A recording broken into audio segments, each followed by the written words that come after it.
Welcome to the Manhwa world. Please like and subscribe my channel, thanks. The luxurious silence of the mansion was suddenly torn apart by a piercing scream, shattering the calm in an instant. A monster! A monster! Mother, father, please save me! The cries echoed through the corridors, accompanied by a heavy, ominous rumble that felt as though it were shaking the very foundations of the estate. A young boy curled into himself beneath his blanket, clutching his head with both hands as his small body trembled violently. Again! I heard it again! He screamed in terror. That monster underground, the cold it sends through me, it's going to kill me! The boy was the son of Duke Rubellite of the Grace Empire, born of his second wife. Though his family was said to be blessed by God himself, the child was now plagued by horrifying auditory hallucinations, haunted by a presence the family had desperately tried to forget. In the Duke's mind, a tragedy from 10 years ago resurfaced again and again. She was still there, buried deep beneath the ground. His cursed first daughter, Raina Rubellite. At the age of 8, she had awakened a terrifying dark magic, one so uncontrollable that everything she touched was engulfed in black flames, reduced to ash, whether object or human. To protect his family, his reputation, and the empire itself, the Duke had imprisoned his own daughter underground 10 years earlier and destroyed everything she had ever come into contact with, erasing her existence completely. Now, standing beneath the shadow of his estate, the Duke knew he could no longer delay. Before rumors spread, I must act, he muttered through clenched teeth, turning a cold gaze toward his guards. Bring Raina out of the dungeon. Moments later, the dungeon doors burst open with a thunderous crash as a violent surge of black-violet energy poured forth, forcing the guards to stumble back in fear. What is that? One cried out. The swirling darkness condensed, taking shape, until a lone figure emerged, wrapped in shadows and suffocating power. The Duke's face strained of color as sweat beaded on his brow. Hurry! He screamed in panic, pointing toward a carriage. Put that cursed thing inside and get it out of my sight immediately! As the figure stepped into the light, the air itself seemed to choke, and the ancient prophecy of the Grace Empire spread like wildfire among the servants. When darkness consumes the world, the Demon King shall appear, and the demonic age will begin. White hair flowing wildly, crimson eyes glowing with destruction, and black flames coiling around her body, Raina Rubellite advanced with measured steps, and in that moment, everyone believed the prophecy had come true. It's impossible, but it must be her, someone whispered in terror. The Demon King! Raina stopped before the carriage and raised her hand, and the servants shrank back, certain death was imminent. Yet instead of attacking, she calmly pointed at the pile of valuables. That. And that. And that too. All of it is mine. Desperate to survive, the servants hurriedly filled the carriage to the brim. Duke Rubellite collapsed to the ground, staring up at his daughter with pleading eyes, silently begging for mercy. Raina leaned forward, black energy snapping the bindings at her wrists, a sharp, predatory smile forming on her lips. Consider it compensation for my childhood, she said coldly, then turned and boarded the carriage with graceful ease, leaving everyone frozen in disbelief. Just as she was about to depart, she paused. Oh, one more thing, she added casually, glancing back. Could you put a pillow inside? My neck hurts from lying down without one. The crowd stood stunned as the carriage finally rolled away, the sound of hooves fading into the distance, and the Duke whispered under his breath. If possible, disappear quietly from this world, Raina. Inside the carriage, the so-called Demon King was already fast asleep, snoring softly. Raina Rubellite, level 999 Demon Queen, but the soul inside her told a very different story. Not long after, the coachman gripped the reins with pale, trembling hands, muttering to himself when a sudden explosion shattered the silence and black-purple energy burst from the carriage window, shattering the glass. Is she really the Demon King? He cried in horror. Inside, Raina groaned, staring at her flame-wreathed hand. Great! I scared him, she thought. I didn't mean to break the window, I just wanted to knock. Sighing deeply, she muttered. It's already been a month, and I still can't control my power. Leaning back, her thoughts drifted to her identity, Raina Rubellite, the final villain of the video game The Power of Love, a character defeated not by overwhelming magic, but by the absurd power of love. Defeated by love? How ridiculous! She scoffed. Her memories returned to her previous life, a poor household, struggling parents, A sickly youngest daughter whose life was spent between hospital beds and bitter medicine, resenting God as her body slowly failed. When death finally came, she had welcomed it, only to awaken in a vast white void before the god of death, who offered her rebirth. She had wished to be reborn as the beloved heroine of the game, but due to a tragic misunderstanding, she was reincarnated as the very demon queen she despised. The sensation of falling overtook her, and when she opened her eyes, there was no palace, no warm bed, only a cold, dark dungeon. Realization struck her like lightning, and her scream echoed through the darkness. I'm completely screwed. Something feels damp. Raina Rubellite stood in the gloom of her confinement, her fingers brushing against the cold, moisture-slick stone, when a skittering sound drew her attention downward. Roaches, bold and repulsive, scurrying across the floor. With a grimace, she slammed her hand against the wall. Gross, she hissed, wiping her hand. Now that she was in this mess, she had to decide her next move, already beginning to assess the situation. Outside, the weather was tumultuous. Thunder and lightning looked ready to swallow the whole sky. In the original video game, Raina was unleashed into the outside world on a day just like this. When Raina is unleashed onto the outside world, it becomes tainted with darkness, and a girl is supposed to appear and face her. But it won't happen, Raina thought, her eyes narrowing with determination, because I am going to live a life that's completely irrelevant to the video game plot. The journey away from the ducal estate hit a snag almost immediately, and Raina sighed, staring at the slump of the man in the driver's seat.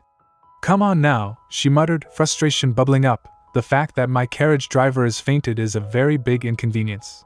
Leaning out of the carriage window, she poked the unconscious man. Mister, wake up.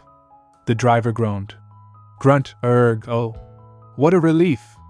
Raina exclaimed, clasping her hands together. I was worried you'd never wake up.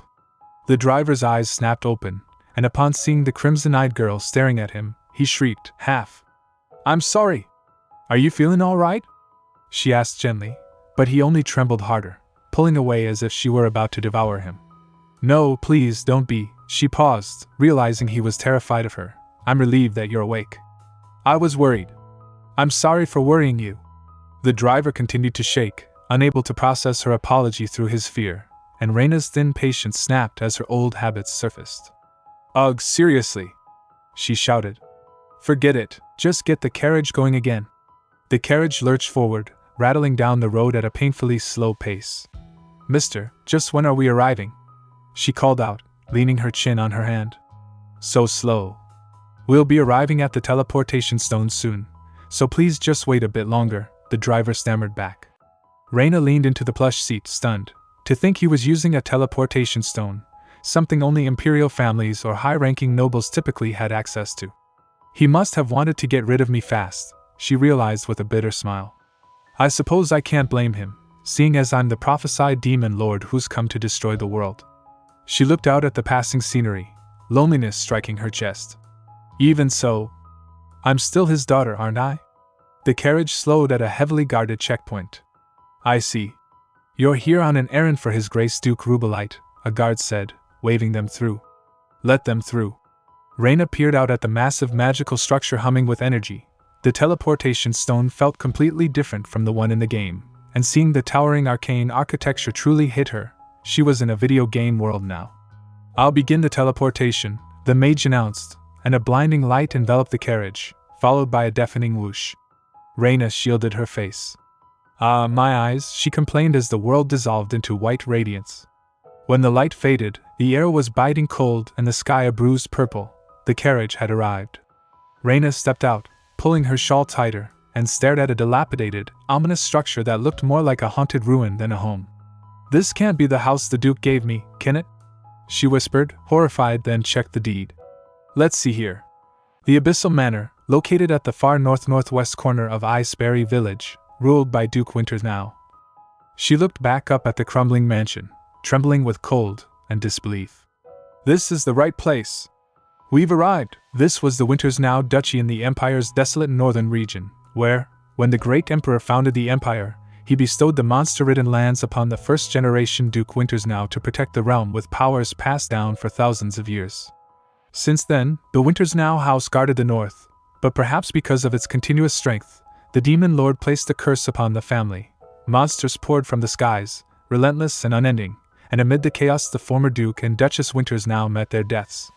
Yet an heir of great power survived, their eldest son, Rostin Winters now. As the 1,000-year-old prophecy foretold, the demon lords sought to occupy the north, making the Duke's family the first target. Inside the fortified walls of the Winters Now estate, Rostin Winters Now stood before a vast map of his territory, a deep scar marking his face from endless war. "I am sorry that I couldn't stop the demon lord's curse," a subordinate said, bowing deeply. "Please continue," Rostin replied roughly. "Does the prophecy from the north mean another attack?" "It could be a demon who will taint this world with darkness," the subordinate explained gravely.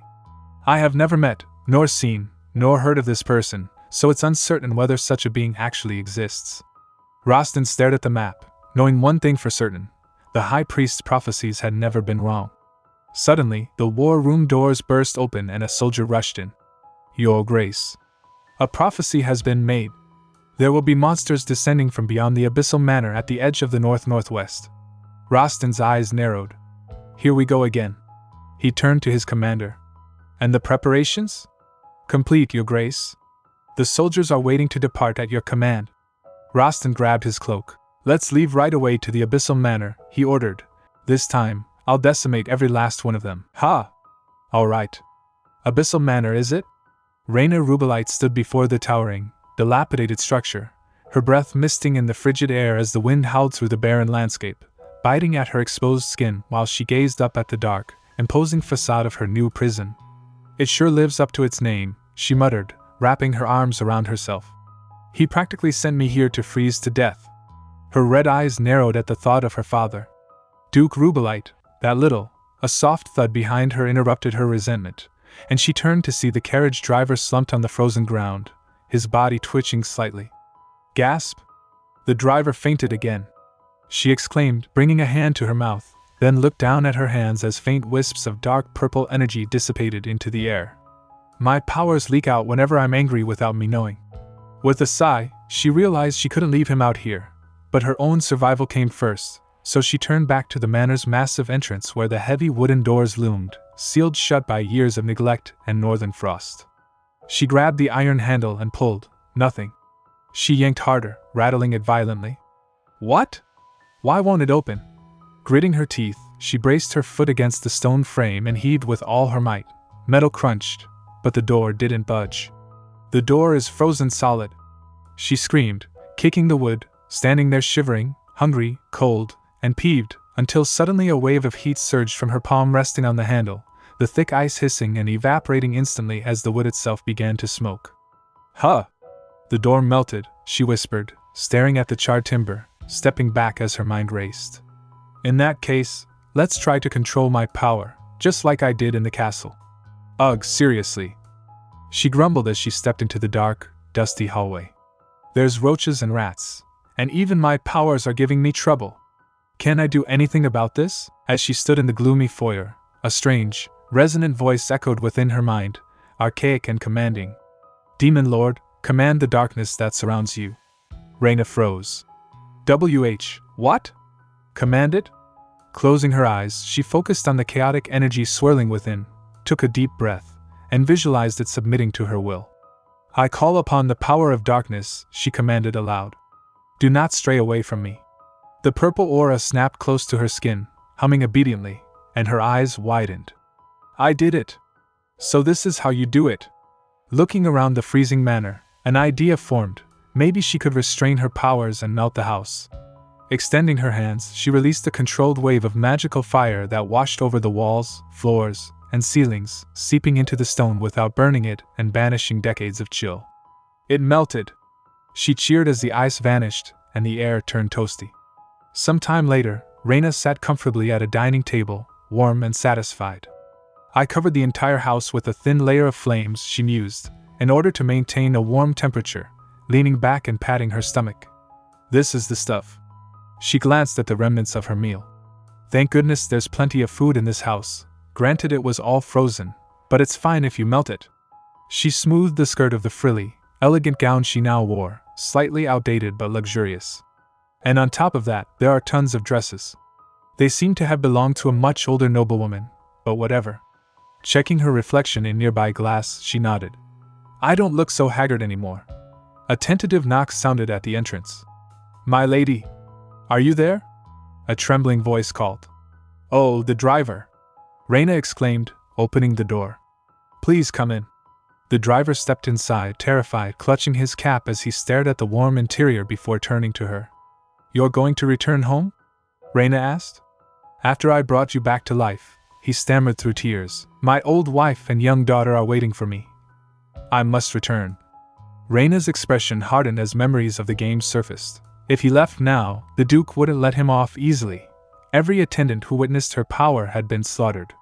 And even if he crossed this land, he'd die at the Duke's hands. In other words, he's already a dead man. She cut the thought short. I'm sorry, Raina said firmly, but you can't go back, as a wall of dark magic flared behind him. What? He shrieked. How am I supposed to live in this big house without a single servant? Raina stepped closer. Shouldn't you serve me until I find one? I'll compensate you. She tossed a heavy, glittering object that landed at his feet. This is the founding Duke's golden hand. He gasped. That should be enough, right? She asked casually. He collapsed to his knees, trembling. There's plenty of food on the first floor, Raina said, walking past him. Now I'll take a tour. Watching her leave, the driver felt loyalty surge. She had spared him and paid him a fortune. From now on, she is my master. Raina wandered into the snow-covered garden, enjoying the air now that she wasn't freezing, when something white and round caught her eye. What's this? Ball of snow? She murmured, crouching closer. No, is it a bunny? Deep within the Duke's estate, Duke Rubellite sat in his darkened study, his expression grim. Raina, he whispered, his voice trembling with a mixture of fear and conviction. That girl will surely become the demon lord.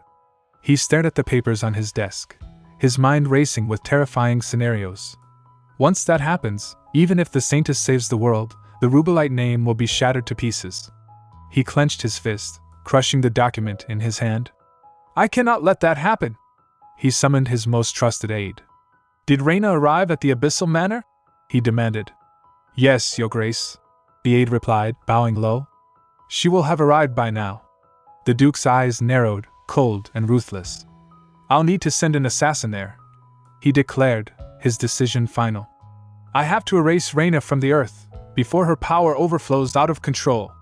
Meanwhile, far away at the Abyssal Manor, Raina Rubellite was completely unaware of the death warrants signed against her. She was currently distracted by a sensation in her chest that felt like it might explode. She murmured, clutching her chest. My heart feels like it's going to burst. She looked down at the small, white creature sitting on the floor. It was a round, fluffy ball of fur that looked like a bunny, but with tiny horns. It growled at her, a low, rumbling "Grr." Raina's eyes sparkled. Did it just say grr? She squealed internally. It tried to threaten me because it's still a monster? That's so darn cute. The creature, visibly uncomfortable with her adoration, turned and scampered away. Huh! It's running away? Raina watched it go, clutching her cheeks. It's adorable when it runs away. She couldn't believe her luck. I can't believe that's a monster. Maybe being a demon lord isn't half bad. I'll be the master of all kinds of cute monsters.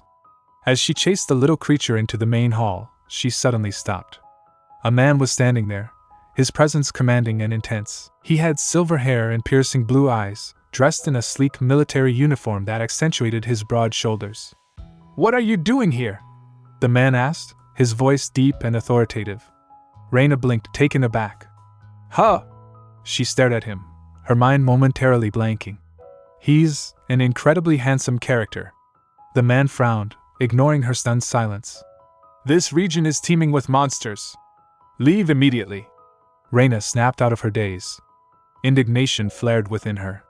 You're the one trespassing in my front yard, and you're telling me to leave? She retorted, crossing her arms. I finally got a house of my own, so who are you to tell me to leave? The man's eyes widened slightly at her defiance. That insolent. Suddenly, a wave of pressure washed over him. It was heavy, suffocating, and undeniably powerful. He looked at the girl, realizing the source of this overwhelming aura. What is this? He thought, stunned. I feel overwhelmed with pressure. Raina stood her ground, unaware of the terrifying aura she was projecting. "This is my private land," she stated firmly. "Why don't you leave?" The man hesitated, then sighed. "Enough," he said, turning away. "I'm on my way to go fend off monsters. I'll come back another time." "Humph. I have no plans on leaving, even when you come back. So don't waste your energy," Raina shouted after him. Outside, the man walked away from the manor, his mind racing. I didn't know anyone lived in the Abyssal Manor. Not after its first occupant, he mused. It's a dangerous place. No person should live here anymore. He paused, glancing back at the imposing structure. Wait. I thought I was imagining things, but I guess not. He noticed something strange. Around the manor, there's no blizzard. The fierce snowstorm that ravaged the rest of the region seemed to stop at the property line, leaving the manor in a calm, protected bubble. Inside, Raina sat on the floor, gnawing on a piece of dried meat. Who was that guy, she wondered. Seeing how handsome he is, he's definitely an important character to the game's story. So why can't I remember him? She sighed, chewing thoughtfully. Leave immediately? But I was going to gain financial freedom and live like a retiree here. I can't leave this mansion. Her determination was soon tested. A notice arrived, delivered by a magical courier. It was a formal document titled Notice of Ownership Change of Abyssal Manor due to tax delinquency. Raina read it, her jaw dropping. Duke Winters now. In accordance with Tax Law Act, you have acquired ownership of Abyssal Manor due to the previous owner's failure to pay property taxes for over 5 years. She slumped. As you can see, this manor belongs to His Grace, Duke Rostin Winters now of the North. After missing so many tax payments, the ownership was given over to him. So we ask you to please leave the premises. Back at the Winters Now castle, a subordinate reported to Duke Rostin. She said she won't move an inch? Yes, the soldier replied. And as it turns out, that woman is a lady from the house of Rubellite. Rostin sat in his chair thoughtful. Indeed. It's only a matter of time until she will have to leave anyway. He sighed, looking out the window at the snowy landscape. Once a few monsters descend, she'll be frightened and leave on her own. He turned back to his man. Until then, stay nearby and make sure she doesn't get hurt. Yes, Your Grace. Later that night, Rostin entered a quiet, dimly lit room. A young boy lay in a bed, looking pale and fragile. Rostin approached him gently. Luca, he whispered. Seeing as more and more monsters are appearing, it seems the Demon Lord will appear soon. He placed a hand on the boy's forehead. Please wait a bit longer. I will eliminate the Demon Lord and break your curse. The room shimmered with a faint, magical light as Rostin made his vow, unaware that the Demon Lord he sought to destroy was the very woman stubbornly refusing to leave his newly acquired manor. The Abyssal Manor, once a frozen ruin, was now surprisingly cozy. Raina Rubellite stood in the main hall, admiring her handiwork. The manor was a mess, but I was able to warm it by casting some magic over the whole place, she thought with satisfaction, and thanks to the carriage driver's cleaning, it actually became quite livable here. However, her contentment was short-lived. A shadow crossed her face as she considered her current predicament. The problem is the fact that the manor's been handed over to the Duke of the North, she mused, tapping her chin, and that there's no fresh produce here. She recalled the driver's explanation earlier that day. You should not expect to have fresh produce in the north, he had told her grimly. In the old days, it was warmer than this, so various crops could be cultivated, but now that blizzards are rampant, it's become impossible to grow any sort of crop. Raina frowned. That's strange, she whispered to herself. It's said that the Demon Lord was the one who brought the blizzards and monsters, but I've never done such a thing. Meanwhile, far away in the opulent halls of the Central Empire, a high-ranking priest knelt before a sacred altar, trembling. The prophecy I foretold was incorrect, he stammered, his head bowed low. Standing nearby, Duke Rubellite's eyes widened in disbelief. What? What do you mean it's incorrect? The high priest swallowed hard, sweat beading on his forehead. According to the prophecy, the Demon Lord should have appeared by now, right here in the eastern region. He shivered, clutching his robes. This must be due to my lack of virtue as a high priest. Duke Rubellite paced nervously, chewing on his thumbnail. No, that isn't true, he muttered, trying to convince himself as much as the priest. There must be another reason. Isn't it possible that it might appear, not here, but in the northern, southern, or western regions? Before the priest could answer, a servant entered the chamber. Your Grace, he announced, Duke Winters now of the North has arrived for a visit. He says he must discuss with you about food shortages and your daughter. Duke Rubellite stiffened. Moments later, the doors swung open, and Duke Rostin Winters now strode in, his presence commanding and icy. He glanced at the trembling priest. I see the high priest is also here. He turned his piercing gaze to Duke Rubellite. I've come here to discuss the serious famine we are experiencing in the north, he stated flatly. In other words, I've come to request your aid in supplying food to the north. Duke Rubellite cleared his throat, regaining his composure. The famine in the north is something we are all concerned about. Since there are plenty of fertile regions in the east, we should offer our aid. Rostin nodded slightly. I understand. And another thing. His expression softened just a fraction. About the blizzard in the north. Our residents are suffering because of it. I was wondering if it could be stopped. The high priest looked up, his face filled with pity. Indeed, it is unfortunate that the residents must go through this. But if something happens, your younger brother's life may be at stake. Rostin flinched as the priest continued gently but firmly. It will be difficult to maintain his current form without the blizzard. Rostin clenched his jaw, the image of his sick brother, Luca, flashing through his mind, and he fell silent, unable to argue. But what is this about the Duke's daughter? The priest asked, breaking the tension. Duke Rubellite's face darkened instantly. Oh yes. Days later, back in the frozen north, a crowd of villagers gathered in the town square, murmurs of excitement rippling through the cold air. The Duke has returned with food, someone shouted. Soldiers began unloading crates from the wagons. We'll distribute them by single servings, an officer commanded. Make sure they're handed out one by one. Yes, Your Grace. Raina, disguised in a heavy cloak, stood at the back of the line, watching the distribution. As people received their rations, the mood quickly shifted from hope to despair. A woman named Veronica stared down at the handful of grain she had been given. It's mixed with dirt and gravel, she whispered, her voice trembling. They expect us to actually eat this? Veronica! A man next to her hissed. What else could the Duke have done? This is just what he received from the eastern region. He's right, Veronica, another villager added sadly. You should be grateful that we have something to eat, at least. Veronica's eyes filled with tears. I can't live eating like this anymore, she choked out. I might have to leave the north at this rate. She turned and ran, sobbing. Veronica! The man called after her, sighing heavily. Veronica had always grown and harvested high-quality crops, the villager explained to the others, so her disappointment must be even greater than ours. Raina's ears perked up. Harvested high-quality crops, she repeated silently. She turned to her driver, who was standing beside her. Mister, wait here for a sec, please. Huh? The driver blinked as Raina dashed off. My lady. Raina followed the weeping woman until she was out of earshot of the crowd. She had a plan, and she needed a skilled farmer. Back in the capital, the conversation between the two dukes had ended on a chilling note. Raina Rubellite? Duke Rubellite had sneered, his face twisted with disdain. I don't consider that girl my daughter. Whether she starves or freezes to death in the north is none of our family's concern. He leaned in closer to Rostin, his voice dropping to a warning whisper. I urge you to take caution of her too. Since childhood, Raina was very unrefined, and had a vicious temperament. Raina Rubellite stood shivering in the biting cold, surveying the desolate grounds of her new home. As she looked around the abyssal manor, she discovered an area that used to be a crop field. It was frozen over now, a barren wasteland of ice and snow. A thought sparked in her mind. But if my powers are strong enough to keep the manor warm, won't that be possible, too?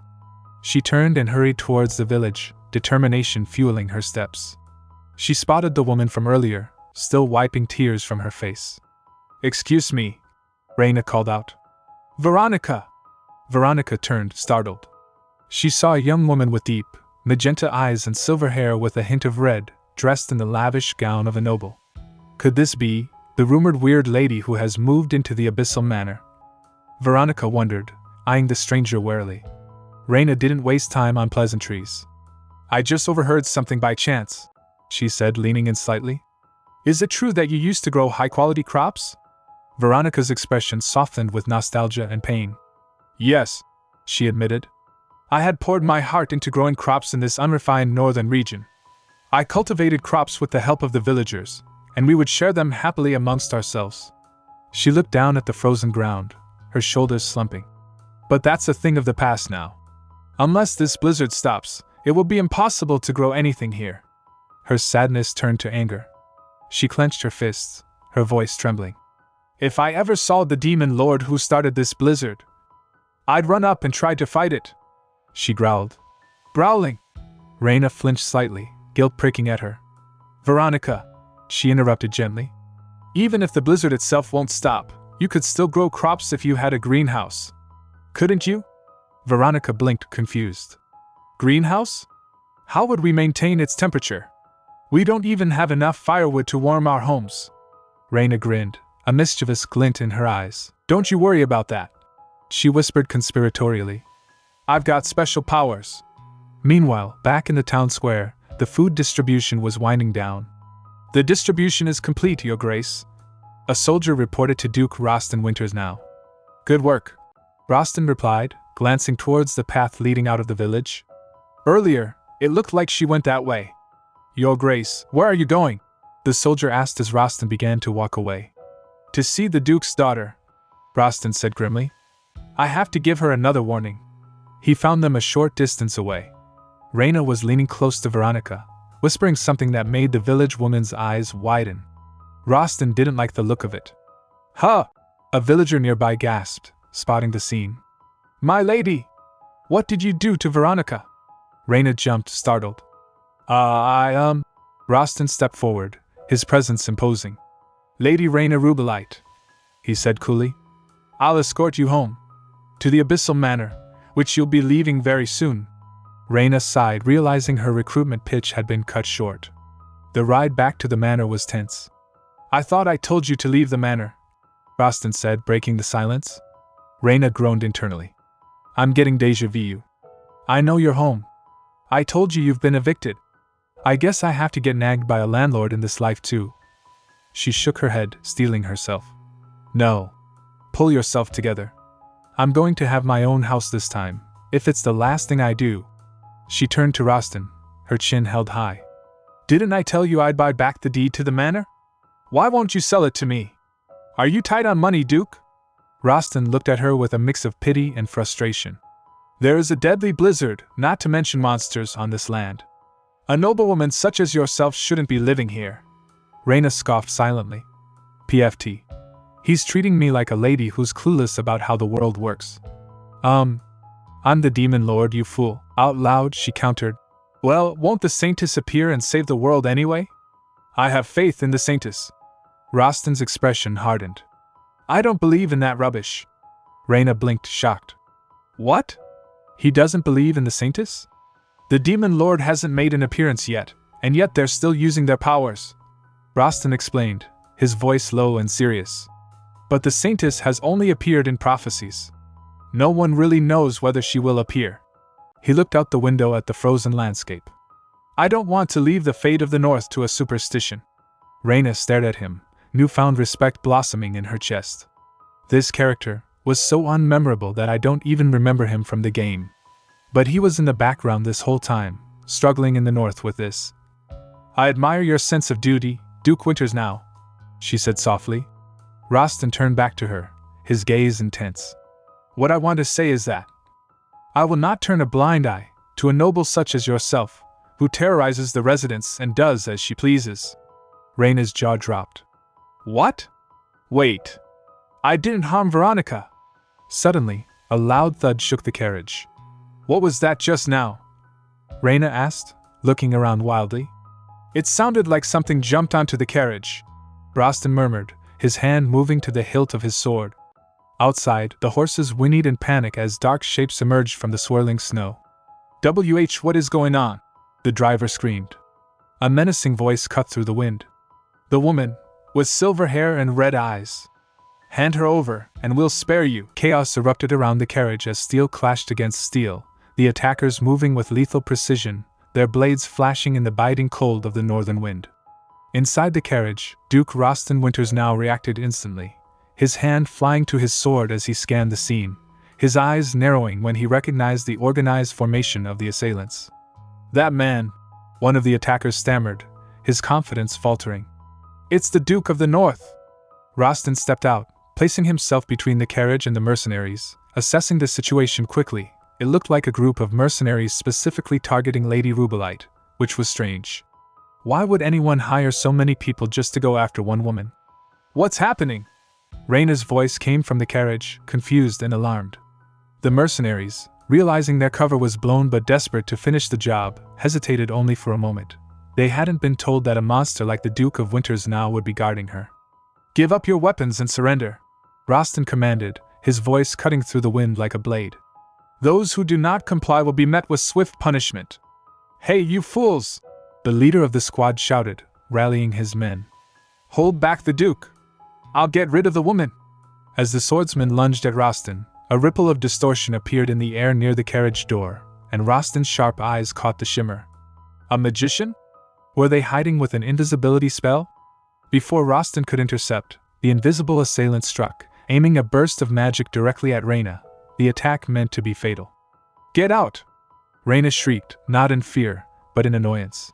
Darkness exploded from the carriage, not the shadows of the night but a dense, swirling void that rushed outward like a tidal wave, and the mercenaries closest to the carriage screamed as black flames engulfed them. "Lady Rubellite!" Rostin yelled, trying to reach her through the chaos. The black fire roared, twisting and turning with a life of its own, surging around the attackers and swallowing them whole, looking like an inferno that would burn everything it touched into ash. The mercenaries trembled, paralyzed by the overwhelming malevolence of the power. What kind of power is this?" One mercenary cried out, falling to his knees as the flames licked at him. "We were only told to kill a young woman, but this black magic is, like that of the demon lords." Then, as quickly as it had appeared, the fire vanished. Rostin stood frozen, his sword lowered, staring at the mercenaries who were physically unharmed, their skin untouched, their hair unsinged, but their clothes, armor, and weapons had been disintegrated, leaving them shivering and defenseless in the snow. Raina stepped out of the carriage, brushing soot from her sleeve, looking calm, almost bored, as the terrified assassins scrambled away naked and defeated into the darkness. She turned her gaze to the Duke, who stared at her with a mixture of shock and suspicion. The black flames that looked as if they would consume the world had been controlled with surgical precision. "Duke Winters now," Raina said steadily. "Earlier, you accused me of harming Veronica." She took a step toward him, her red eyes glowing faintly. "But all I did was show her a bit of my magic." Rostin didn't relax his posture. The display he had just witnessed was terrifying, the kind of power that destroyed nations, yet she had used it merely to strip her attackers. "So," Raina continued, "I'd like to correct your little misunderstanding." Suddenly, Rostin moved, closing the distance between them in a heartbeat, and grabbing her wrist, his grip firm and expression intense. "Before that," Rostin said, his voice low and dangerous, "you'll have to explain to me right now." He pulled her slightly closer, staring deep into her eyes. "Why you are using such cursed magic, Lady Rubellite?" Raina looked at him, surprised by his intensity but not afraid, as the wind howled around them carrying the tension of their standoff. Meanwhile, miles away from the ambush, a lone horse galloped frantically across the snow-covered plains, Veronica leaning forward in the saddle and pushing her mount to its limits. "That magic that Lady Rubellite showed me," Veronica thought as the memory replayed in her mind, recalling the moment in the alleyway when the dark flames had suddenly swept her away. She had feared being burned, but instead of pain she had felt warmth, the terrifying black fire protecting her from the cold. "Veronica?" a villager called out as she thundered past the small settlement. "Veronica! Where are you going?" another neighbor shouted, watching her speed away. "Don't tell me you're leaving." "She said she isn't leaving," the first villager muttered, confused. "What? Then where?" Veronica gritted her teeth against the wind, her eyes fixed on the horizon. She wasn't running away from the north, she was running toward the one person who could save it. "She's headed to," the villager realized, eyes widening. Veronica rode on, her destination clear. She was going to the Abyssal Manor. The rumor mill in the nearby village was churning. Someone moved into the Abyssal Manor? Who would move into a place so dangerous? One villager whispered to another. "Apparently it's the daughter of Duke Rubellite," came the reply. "What? Duke Rubellite's daughter? Goodness, The villagers exchanged baffled glances. They knew the reputation of the Rubellites, but moving to such a cursed place seemed beyond strange. "She's weird," one man chuckled. "Ha!" But as the story of the recent attack on the road began to spread, the laughter died down. "So she wasn't just weird," a woman murmured, her face pale. "She was the demon lord?" Back at the scene of the ambush, Duke Rostin Winters now was grappling with that very question as he stared at Raina Rubellite, his mind racing. She sent flames in every direction, and burned only what she saw fit, he thought, recalling the terrifying precision of her magic. "I have no way of guessing the limits of her power." He turned his piercing gaze on her. "Why did you approach Veronica?" he demanded. "Were you plotting to brainwash her as a mindless underling?" Raina blinked, taken aback. "What? Underling? I guess I was going to use her in some way or another," she admitted casually, then her eyes narrowed. "Are you interrogating me right now? Shouldn't you be questioning?" She pointed toward the darkness where the mercenaries had fled. "Those mercenaries, not me?" Rostin frowned and looked around. "Retreat!" one of the mercenaries had shouted earlier. "Huh!" Raina looked around too. "They all ran away. Because of you, Duke!" She poked an accusing finger at his chest. Rostin ignored her jab. "There is no magician on earth that uses black magic," he stated solemnly. "Such magic cannot be learned, nor can it be passed down." Raina crossed her arms. "So, you're saying I must be the demon lord, is that it? Just because I use black magic?" Internally, she was screaming, "The Duke is right. Actually, I'm the demon lord. I gotta get myself out of this." Out loud, she played the victim card. "I'm a victim here regardless of where I learned black magic. Those men attacked me first." Rostin studied her. The power she displayed was surely that of the demon lord, he reasoned. However, right now she looks... He couldn't quite place it. She didn't look like a monster. "There is one way to know for certain," Rostin said aloud. "My parents both died from the demon lord's curse. But I, despite being cursed as well, survived." He stepped closer to her, opening his arms slightly. "Attack me?" Raina's jaw dropped. "What? If I, who survived the curse of the demon lord, directly experience your magic, I will be able to determine whether you are the demon lord or not. But how can I attack you?" Raina stammered. Suddenly, a dark voice whispered in her mind, "Kill him." It was the remnants of the original Raina's evil nature, bubbling up. What a golden opportunity. End him right now. Raina's eyes widened. "I just killed the Duke like this. Does that mean I can have my own house?" She was momentarily blinded by her desire for real estate. "Wait!" A desperate shout broke the tension as the carriage driver, who had been cowering nearby, rushed forward. "This is a misunderstanding. Although my lady's power may be intimidating at first, she used her powers to make hot water run within the manor and warm up the rooms." Rostin looked at the driver, confused. "Warm up? Even if she is the demon lord?" The driver continued, sweating profusely. "She is definitely a demon lord who turned a new leaf. I'm certain she became a nice demon lord." Raina turned to him, betrayal written all over her face. Hold on a second. Did you think I'm the demon lord too?" Before anyone could answer, the sound of galloping hooves interrupted them as a horse thundered into view, its rider looking frantic. "What is going on here?" the rider gasped, taking in the scene of the Duke, the demon lord, and a terrified servant. It was one of Rostin's knights. He quickly dismounted and bowed. "I dealt with all of the mercenaries, Your Grace," he reported breathless. "But the magician has fled. I knew they wouldn't be enough to do it," he muttered. "If I don't send an army, Your Grace," the knight urged in a low voice. "If you don't find him and deal with him soon, rumors will begin to spread." "Rumors?" Far away, the fleeing magician was already putting a plan into motion. "That's it," he hissed to himself as he rode through the night. "I'll have to get the word out." He stopped at a tavern frequented by Sellswords and shouted to the crowd. "Spread word. To all knights and mercenaries. Tell them that in a manor in the outer northern region." He grinned maliciously, knowing that the hunt for the demon lord was about to begin in earnest. The tense standoff at the manor gates diffused, though suspicions still hung thick in the air, as Duke Rostin Winters now lowered his sword, his gaze lingering on Raina while the carriage driver nervously tried to fill the silence with praise for his new mistress. Thanks to Veronica's sudden appearance, the narrator observed, the misunderstanding that Lady Rubellite had harassed her was cleared up. Rostin sheathed his weapon, his mind working through the implications, so her reason for coming to this place was really just.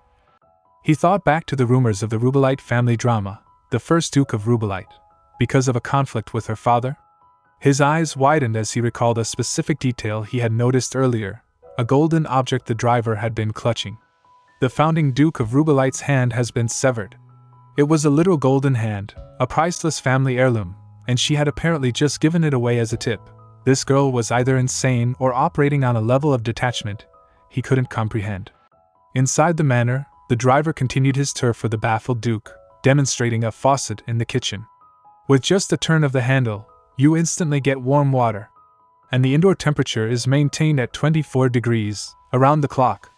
Rostin felt the warmth radiating from the walls. It was undeniable. This is all thanks to Lady Raina's incredible magic powers. The driver beamed.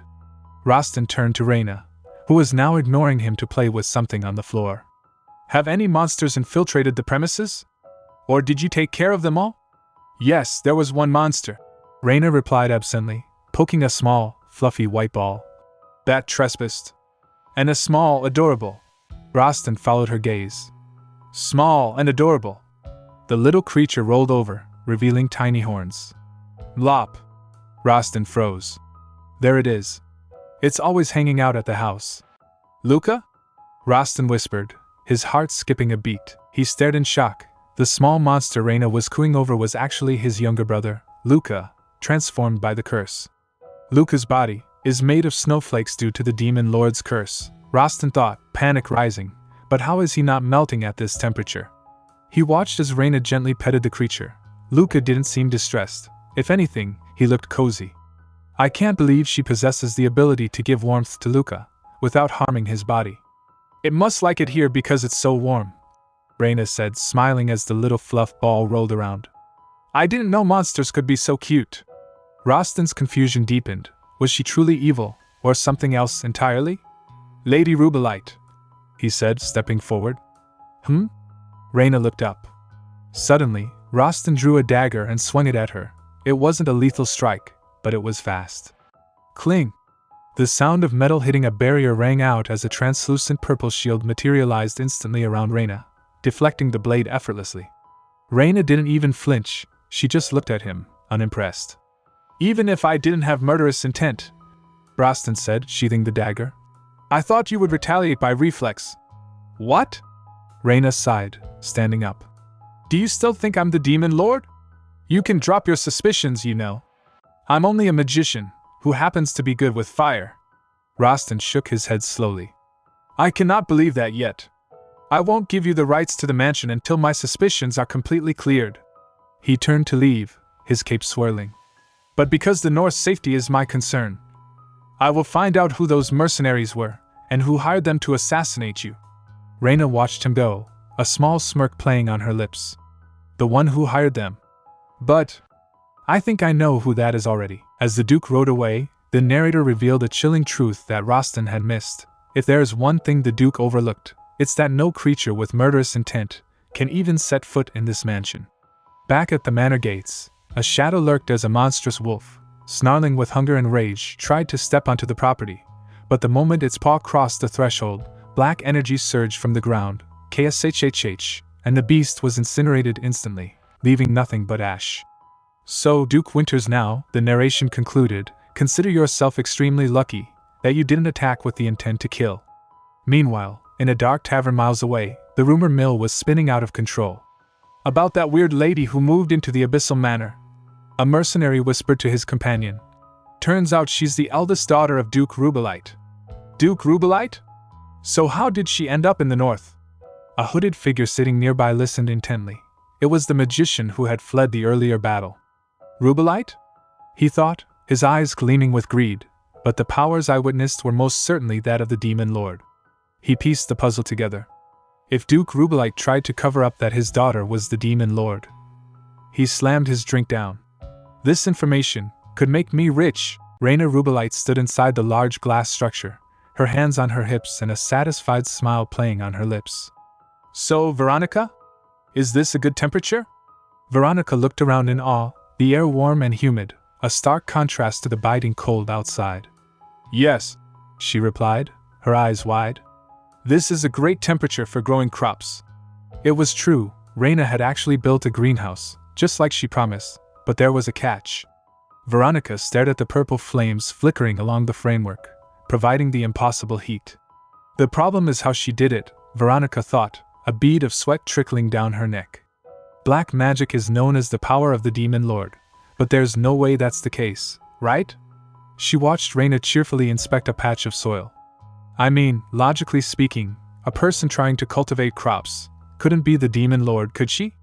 Meanwhile, in the sacred halls of the High Priest's temple, doubt was beginning to fester as the High Priest paced back and forth, muttering to himself. According to the prophecy, the world right now should be filled with flames and earth-shattering screeches, and be in utter chaos. He paused, looking out at the peaceful sky. The Demon Lord should have appeared and covered the world in black flames, but it's so quiet. What could have happened? A servant interrupted his brooding. Your Reverence, a man who claims to have met the Demon Lord in the north has come to see you. The doors opened, and a hooded figure entered, kneeling before the priest. Greetings to His Reverence, the one who has received God's grace. Back at the Abyssal Manor, the mood had turned somber as Raina stared at a withered seedling in her hand. As soon as I planted it, it started dying at a rapid pace, she murmured, frustration evident in her voice. I'm sure it met all the right conditions. So why? She looked at the row of dead plants. Any plant we grow immediately became lifeless. A dark thought crept into her mind. Could it be because my powers are the Demon Lord's powers? The remnants of her predecessor's malice whispered in her ear. That's right. You get it now? You think your powers were meant for such things? It's no use. Veronica, sensing Raina's despair, stepped forward. Today, as I was on my way to the Abyssal Manor, I ran into a long line of people. She looked down, her fists clenching. They were those who decided to leave the north, due to exhaustion from famine and cold. She grabbed Raina's hands, her eyes burning with determination. Lady Rubellite, you don't have to pay me anything. Raina looked up, surprised. Just don't give up on this. Please, Veronica begged. Please do everything in your power so that we can grow food here, for the people of the north. Raina stared at her. Veronica. Internally, Raina felt a shift. I didn't plan to share any of the crops with other people, she admitted to herself, but when I think about it, my powers haven't always been destructive. She remembered the hot water, the warm rooms, the happy carriage driver. When I used my powers for the sake of others, no one was harmed. She closed her eyes and took a deep breath. I'll try to keep in mind that this is for everyone. She looked back at Veronica, her resolve hardening. I won't give up. She picked up another seed. I don't know how much the crops grown here will help the north, but let's give it one more shot. Back in the temple, the informant was spilling everything. You mean the house of Duke Rubellite? The high priest asked sharply. Yes. She had been hiding her identity and living in the north. The man confirmed. What was the name again? The informant smirked beneath his hood. Raina Rubellite. That woman is the Demon Lord. At the greenhouse, a miracle was happening as Raina poured her magic into the soil, focusing not on destruction but on life. A tiny green sprout pushed its way through the earth, vibrant and strong. It worked! Raina cheered, throwing her hands up. It's alive! Phew, what a relief! She sighed, wiping her forehead. Veronica watched the sprout with tears in her eyes. A lady who uses black magic, she may have made this greenhouse with black flames, but if life can be grown in this place. She looked at Raina, who was grinning from ear to ear. Shouldn't that prove that she isn't the Demon Lord? Veronica smiled. Raina Rubellite. The atmosphere in the Abyssal Manor was surprisingly light given its ominous reputation. The carriage driver, who had been serving Raina Rubellite faithfully since her arrival, rushed towards her with a face full of emotion, holding a letter in his trembling hands. My lady! He cried out, unable to contain his excitement. I finally received a reply from my wife and daughter. They had been in the capital all this time. Raina looked at him, intrigued, as he continued, his voice thick with relief. That's why they haven't read my letters. They were in the capital? He wiped his eyes, a great weight lifting from his shoulders. Phew! So Duke Rubellite wasn't able to kill them. Raina smiled gently at the man's joy. It was a small victory against her ruthless father. Why don't you bring them here? She suggested casually. The driver froze, staring at her in disbelief. Pardon? Wouldn't you like your family to live here with you in the Abyssal Manor? Raina asked, tilting her head. Tell them to come. The driver fell to his knees, tears streaming down his face. Why? He sobbed, overwhelmed by her generosity. I would be most grateful. Later, as they awaited the arrival of his family, the driver shared more about his daughter, explaining that when she was a young girl, she had enrolled in the capital's National Culinary School. He admitted he couldn't see her often because of his work, but since she was such a courteous and diligent child, he never once worried about her, proudly displaying a small portrait of a young girl with bright eyes and braided hair. Raina leaned in to inspect the drawing. She's adorable, she exclaimed. Soon enough, a carriage arrived through the snow, and a young woman stepped out, looking exactly like the portrait but grown. She bowed deeply to Raina. It is an honor to meet you, Lady Raina Rubellite, she said, her voice steady despite the imposing presence of the manor's mistress. I am greatly indebted to you for your graciousness toward my father. The driver, overcome with emotion, rushed forward. Mia! Please call me Dad! Oh, Mia said, her composure breaking as her mother and father wrapped her in a tight embrace. Nice to meet you, Mia darling, her mother sobbed. I was worried sick. Let's never be apart again, darling. Raina stood awkwardly to the side as the family engaged in a wet, noisy reunion, while Mia glanced over her parents' shoulders, looking apologetic. I hope you would pardon my parents' behavior, she said politely. Raina was impressed. She's so courteous, she thought. Once the family had settled in, Raina sat down with Mia to discuss practical matters. I heard that you went to a national culinary school, Raina began. Mia looked down, her expression darkening slightly.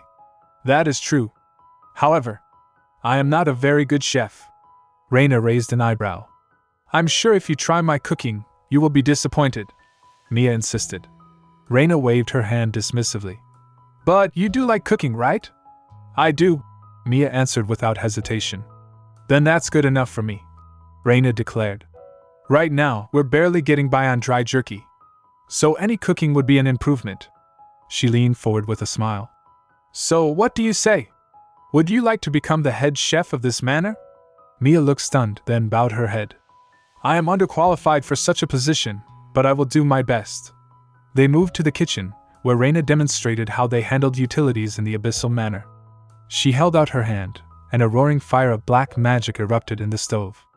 This fire, Mia stared at the flames. I've never seen black flames like this. She turned to look Raina directly in the eye. I conjured the fire with magic. You're not the demon lord, are you? Raina blinked, surprised by the girl's bluntness. You're very straightforward, she noted, deciding to deflect with humor. If you cook well, I won't destroy the world. Mia nodded solemnly, missing the joke entirely. I see. I have tremendous weight on my shoulders. Please do not have high expectations. Mia set to work, and soon a steaming bowl of stew was placed before Raina, the aroma rich and inviting. Wow, this looks pretty good to me, Raina thought, her mouth watering. It's the first time I'm eating real cooked food after arriving in this world. Nothing could taste bad to me now. She took a spoonful and placed it in her mouth, her eyes widening as a shockwave of flavor hit her senses. Lady Rubellite? Mia asked nervously, watching Raina freeze. Raina was speechless. How could this be? Never in my life have I tasted anything as incredibly delicious as this. Mia, misinterpreting Raina's silence and stunned expression, felt her heart sink. Are you shocked by the awful taste? She whispered, trembling. I am incapable of cooking outstanding dishes, as I am a woman. Raina slammed her hands on the table, startling everyone. What? What are you talking about? What kind of stuff did they teach you at that culinary school? She stood up, pointing a finger at Mia. You're an incredible chef. This is the best food I've ever tasted in my life. Mia stared at her, tears welling in her eyes. She's right. A deep voice rumbled from the end of the table. Raina and Mia turned to see Duke Roston Winters now sitting there, casually eating a bowl of the stew, tears streaming down his stoic face. This food is so good it moves me to tears, he proclaimed between bites. Raina stared at him in confusion. What is he doing eating here? She thought, baffled by his sudden appearance. Mia looked from Raina to the weeping Duke, her hands trembling. Mia, Raina called out softly. I've never received warm praise before, Mia confessed, her voice breaking. I had only been told that the hands of a woman were too unrefined to create dishes worthy for nobles, and that I should give up and go back to my hometown. Raina felt a surge of rage on Mia's behalf. What? She shouted. What kind of nonsense is that? She grabbed Mia by the shoulders, looking her dead in the eye. Mia, listen up. I'll let you cook whatever you want in this manner. Mia looked up, hope kindling in her eyes. Just tell me whatever ingredients you need, Raina promised fiercely. I'll find them however I can. Mia bowed deeply, sobbing openly now. Lady Rubellite. Thank you. Thank you. Meanwhile, far away in a lavish estate, the atmosphere was much colder. Duke Roston Winters now stood before a desk, his expression icy and unyielding, while Duke Rubellite, Raina's father, sat behind it looking nervous. Your Grace? Roston began, his voice low and dangerous. There are a few things I would like to question you about. He leaned forward, his blue eyes piercing through the older man. Regarding your daughter Raina Rubellite. I mean, Duke Rubellite sat nervously as Roston pressed him for answers about the meal he had just eaten. The dishes were delicious? Roston asked, incredulity coloring his tone. Yes. You would be amazed if you try it, the spy reported, practically drooling at the memory. It gave me shivers down my spine. Roston sighed, rubbing his temples. Well, that isn't exactly what I had in mind when I sent you to monitor her. But never mind. He dismissed the food critic and turned to his intelligence officer. I've tried to track down the mercenaries that got away. But to no avail, the officer admitted. Roston's gaze hardened. The person who hired them went as far as to send a magician, along with a group of mercenaries to eliminate a single noble lady. He drummed his fingers on the desk. This must mean that the one who hired them was well aware of her abilities. Back at the Abyssal Manor, the atmosphere was much more jovial. That guy has become a rather outstanding worker, Raina observed, watching the spy busily chopping wood. After eating a few free meals. I'm sure the Duke of the North didn't send him here to do hard labor. She chuckled. Haha. As long as he's helping, what's the harm? Inside, the kitchen was bustling. As per Veronica's suggestion, Raina narrated, we decided to cook the crops we harvested and share them with children who were orphaned because of monsters. A line of hungry children stretched out the door. Raina, wearing an apron, ladled stew into bowls. You'll all get some, so don't worry and wait in a single file line, she called out cheerfully. HM? She paused, noticing a boy near the front. Is that kid really an orphan? But his clothes. She squinted at the fine fabric. Look way too expensive. Huh? She blinked as the boy looked up. Lord Luca. Veronica gasped. You know him? Everyone in the north knows him, Veronica whispered. He's the second son of the house of Duke Winters now. Luca Winters now. Raina's eyes widened. Winters now? You mean he's the Northern Duke's little brother? Luca sat quietly, eating his stew with polite dignity. Around him, the other children bustled and chatted. It should be the Winters now house that protects the northern residents, Luca said softly to Raina later. Thank you for your generous help. It is no problem. How can I sit by and just watch? Starving children? Raina replied gently. Luca looked down at his empty bowl. The north wasn't always such a harsh place to live. To tell the truth, I'm the reason this blizzard has ravaged the north. Raina tilted her head. Because of a curse that was placed on me, Luca explained, his voice trembling slightly. The high priest had no choice but to cast the spell. He clenched his small fists. When I think of how the whole northern region is struggling so much because of me, I can hardly stand it. Raina reached out and placed a hand on his shoulder. Luca, I don't know what curse has been placed on you, but if I can do anything to help, I will. She winked at him. You might not expect it, but I'm quite the magician myself. Luca looked up, a sad smile on his face. No, Lady Rubellite. You're helping me plenty enough already. Meanwhile, far to the south, the high priest was making his move. What do you mean you want us to retreat from the north? A mercenary captain shouted. Did you not say that the demon lord resides in this area? I'm going to stay. So am I. Others yelled in agreement. But the order was absolute. I pulled all of our mercenaries from the north and punished those who refused, the high priest's messenger declared. In a private chamber, the high priest confronted Duke Rubellite. The crime of hiding the demon lord. He began, his voice silky and dangerous. I won't charge you for your crime, Duke Rubellite. The duke sweated profusely. In exchange, from now on, you are to act only on my orders. The high priest smiled, a chilling expression. To begin with, I want you to remove every last mercenary from the northern region. There is a way in which God wishes this to play out. Duke Rubellite trembled as he left the meeting. That darned high priest. When I told him that Raina seemed to be the demon lord, he didn't look concerned, but rather elated and full of excitement. He shuddered. What on earth is he plotting? Back at the manor, Raina was deep in thought. I wonder what Luca meant when he said I was helping him a lot already? Like he'd already met me before. My lady, Veronica interrupted her musings. About Lord Luca. The demon lord cursed him, so that he could only turn back into his original form once every month. Veronica sighed. He should be out playing like other kids his age, but he can't even go out as he pleases. It's very unfortunate. Raina's mind raced. She thought of the small, white, fluffy creature that visited the manor. At some point, Pai started coming to the manor every day. But Pai always went missing for one day each month. The pieces clicked together. The adorable monster she had been petting and feeding. The boy who thanked her for help she didn't realize she was giving. Could it be? Raina whispered, staring into the distance. Is that you, Luca? If there was one thing the northerners feared more than the biting cold, it was the cave system that ran through the Scene mountain range like a twisted ant tunnel. It was known as the Northern Labyrinth, a dark, subterranean nightmare that had always been a source of monsters. Recently, however, the situation had grown dire. Monsters were no longer just lurking in the deep. They were flooding out in droves, their numbers increasing with every passing day.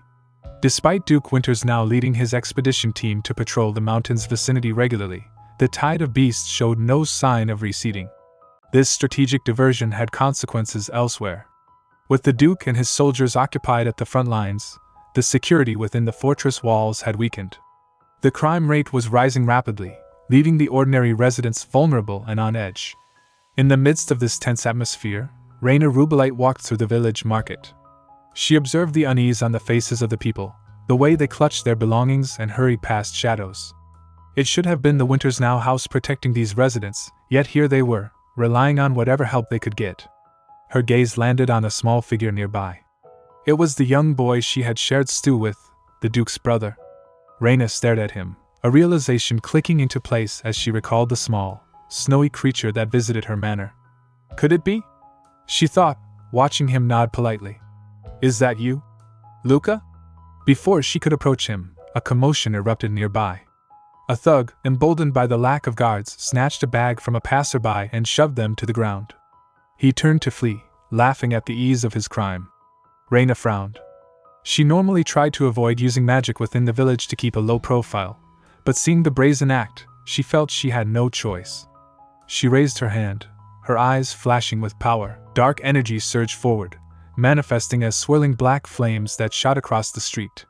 The magic wrapped around the thief, halting him in his tracks and knocking the stolen goods from his grasp. He cried out in terror as the shadows pinned him, terrified by the sudden assault of unknown sorcery. You shouldn't touch other people's belongings, Raina scolded, her voice cutting through the stunned silence of the market. However, the gratitude she expected did not come. Instead, a heavy, fearful silence descended upon the crowd. Eyes widened in horror as they stared at the remnants of the dark energy dissipating in the air. It's black magic, someone whispered, their voice trembling. Murmurs spread like wildfire through the onlookers. How does that woman possess such powers? Another asked, shrinking back. Demon Lord. It's the Demon Lord. Raina blinked, taken aback by their reaction. She had just stopped a criminal, yet they were looking at her as if she were the monster. What? She shouted, frustration bubbling up.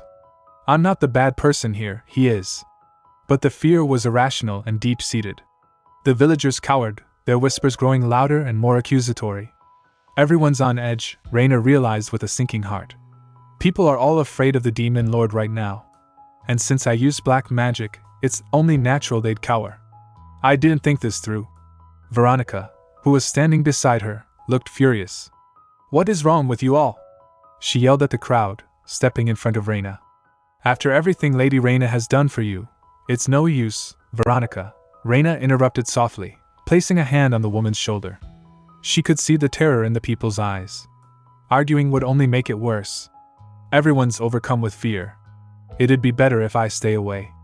With a swirl of her cloak, Raina turned and walked away, leaving the frozen crowd behind.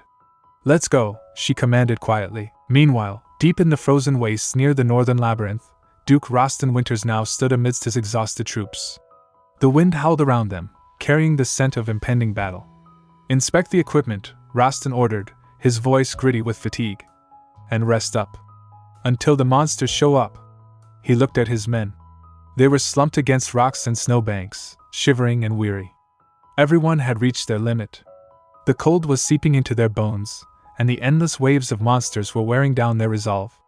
If we cannot stop the monsters from pouring out of the labyrinth, Roston thought grimly, looking toward the dark mouth of the caves, the northern region will be no more. His lieutenant approached him, looking troubled. The northern labyrinth may have been activated by its proximity to the Demon Lord's powers. Roston stiffened. The Demon Lord's powers? Is there anyone in the north whom you suspect may be the Demon Lord? The lieutenant asked. Roston remained silent, but his mind instantly drifted to the woman in the abyssal manor. The woman who wielded black flames with terrifying precision. Back at the manor, Raina was trying to shake off the unpleasant encounter at the market when the doors burst open. Veronica rushed in, her face pale and breathless. What? Raina asked, alarmed by her friend's panic. It went up. In flames. Veronica gasped, clutching her chest. Raina stared at her, confusion knitting her brows. What are you talking about? Those people at the market who accused you of being the Demon Lord, Veronica cried out, her voice breaking. All of their houses were burned down. Raina stood frozen as the implication hit her. And everyone, Veronica finished, looking at Raina with wide, fearful eyes, is suspecting you. Duke Roston Winters now staggered off the battlefield, his armor dented and stained. The Duke and the expedition team are back. A soldier shouted, relief flooding his voice. An aide rushed to support him. Are you all right, Your Grace? Roston waved him off, breathless but determined. There's no time, he gasped. The situation is dire. I need to take the transportation stone to Duke Rubellite's manor in the east. I need to request reinforcements. Even if it is only a few soldiers. He teleported immediately, desperation fueling his steps. But the reception in the east was cold. I am sorry to disappoint you after you've made such a long journey, Duke Rubellite said smoothly, not looking sorry at all. However, we're not doing very well either. I cannot send you soldiers. If we send our farmers to fight in the north, who will farm the land? And for that matter, how will we collect taxes? Roston gritted his teeth. Then what about your knights? Even if you will do. All of our knights are of noble blood, Rubellite scoffed. I would rather not send them to somewhere so dangerous. Especially when there isn't much of a reward. He dismissed Roston with a wave of his hand. Please do not be too upset, Duke Winters now. After all, we are already providing you with our grains. It would be more appropriate to request help from the south or west. Roston clenched his fists. I've wasted my time, he realized bitterly. Right. In that case, I will be going. As he turned to leave, Rubellite spoke up unexpectedly. How is Raina doing? Roston paused, surprised. Is he worried about her? He wondered. After all, she is his daughter. Your daughter seems to be doing very well, Roston replied honestly. Duke Rubellite's face twisted in disgust. Daughter? Please do not call that girl my daughter. He leaned forward, his eyes dark. I wanted to tell you. To be careful of her.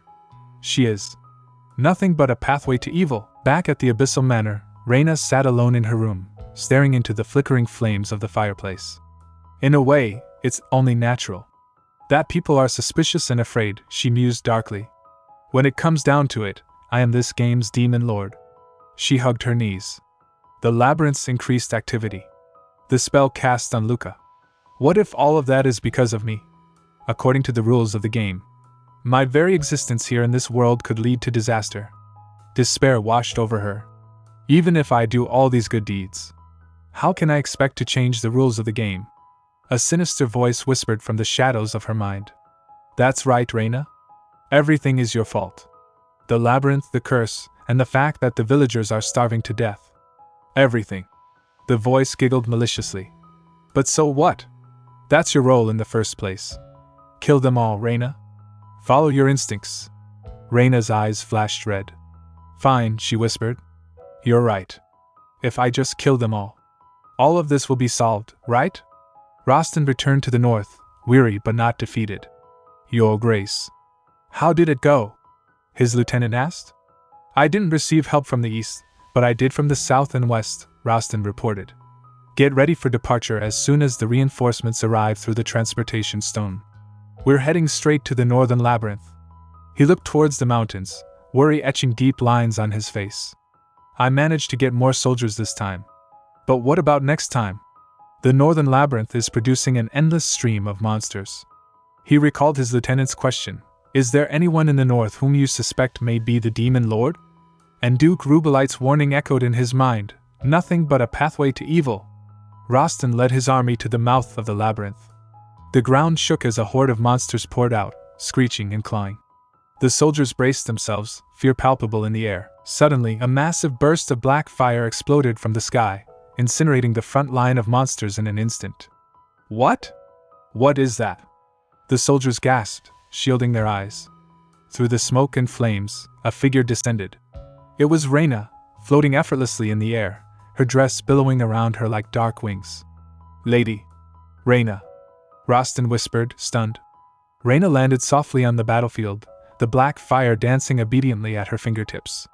She looked at Rostin with a smirk that was both terrifying and playful. I've heard the northern labyrinth is giving you a hard time, she said, her voice amplifying over the roar of battle. I'm here to help you out. She walked towards him, the flames curling around her body.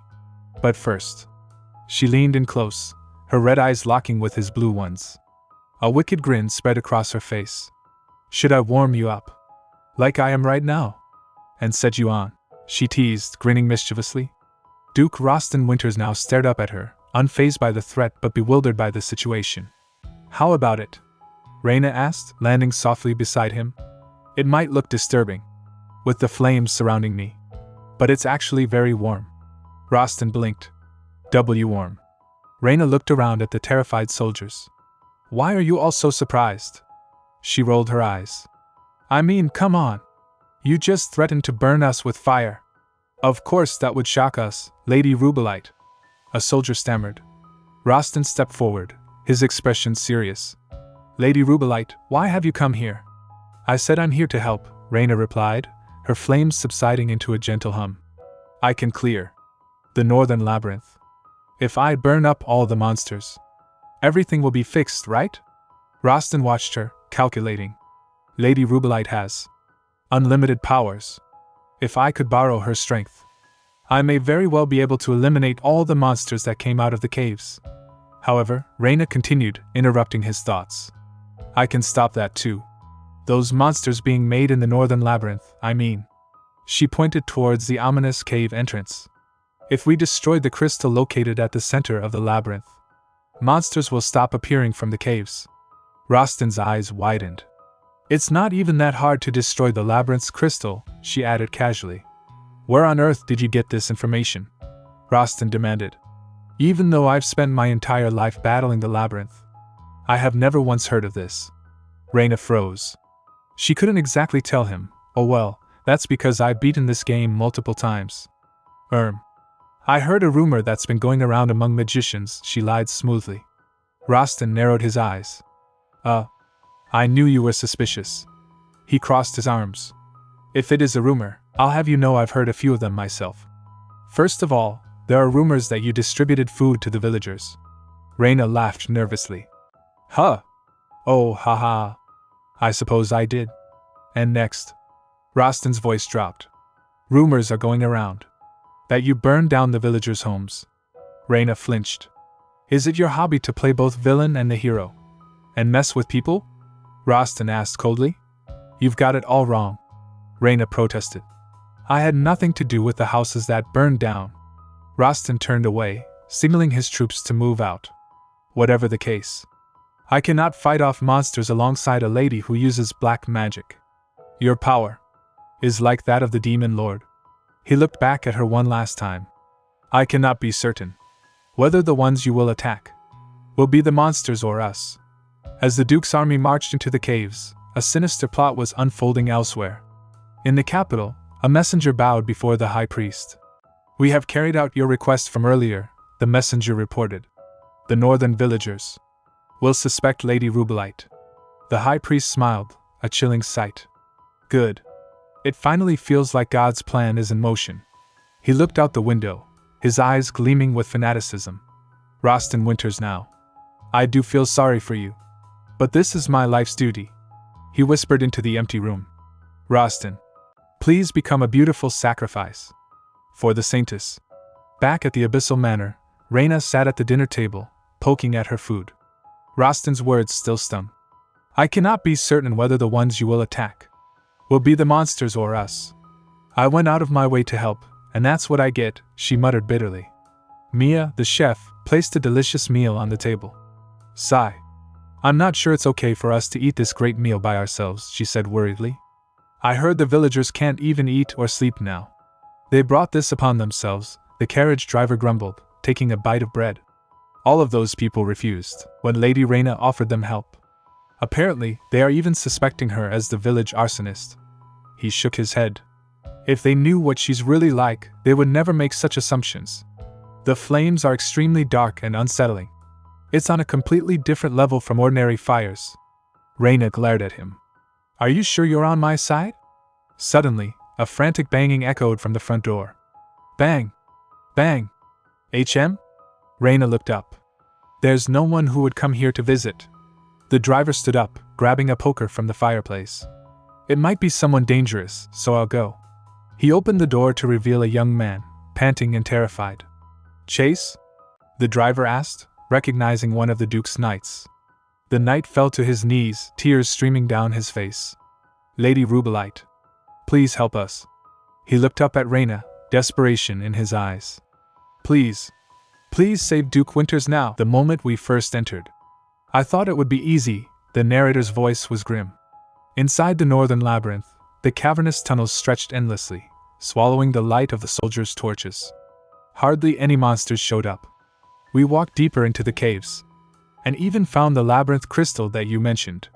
Duke Rostin Winters now stood before the pulsing crystal, his sword drawn. It seemed too simple. However, suddenly, the darkness writhed. FSHHHH. A horde of monstrous creatures erupted from the shadows, their screeches echoing off the stone walls. It was an ambush. Only a handful of soldiers barely managed to escape. Chase, the knight, sobbed, recounting the horror to Raina, while his grace fended off the monsters all alone. He's still in there. He grabbed Raina's skirt, pleading. Please, help us. The entire northern region could be in danger. Back in the village, chaos reigned. Drat. The monsters are increasing in number. A man muttered, clutching his weapon. He looked down at his trembling family. It's all right, he whispered, hugging his wife and child. I'm sure they will come to protect us. Meanwhile, Raina Rubellite soared through the sky on a wave of black magic. Why do I have to rescue a guy who made baseless accusations about me? She grumbled to herself, looking down at the frozen landscape. She recalled the Duke's face. Duke Winters now. For some reason, I don't remember Rostin being a character in the game. If you play as the game's Saintess, several romanceable characters appear. She ticked them off in her mind. And Rostin definitely wasn't one of them. Though he's not even a romanceable character.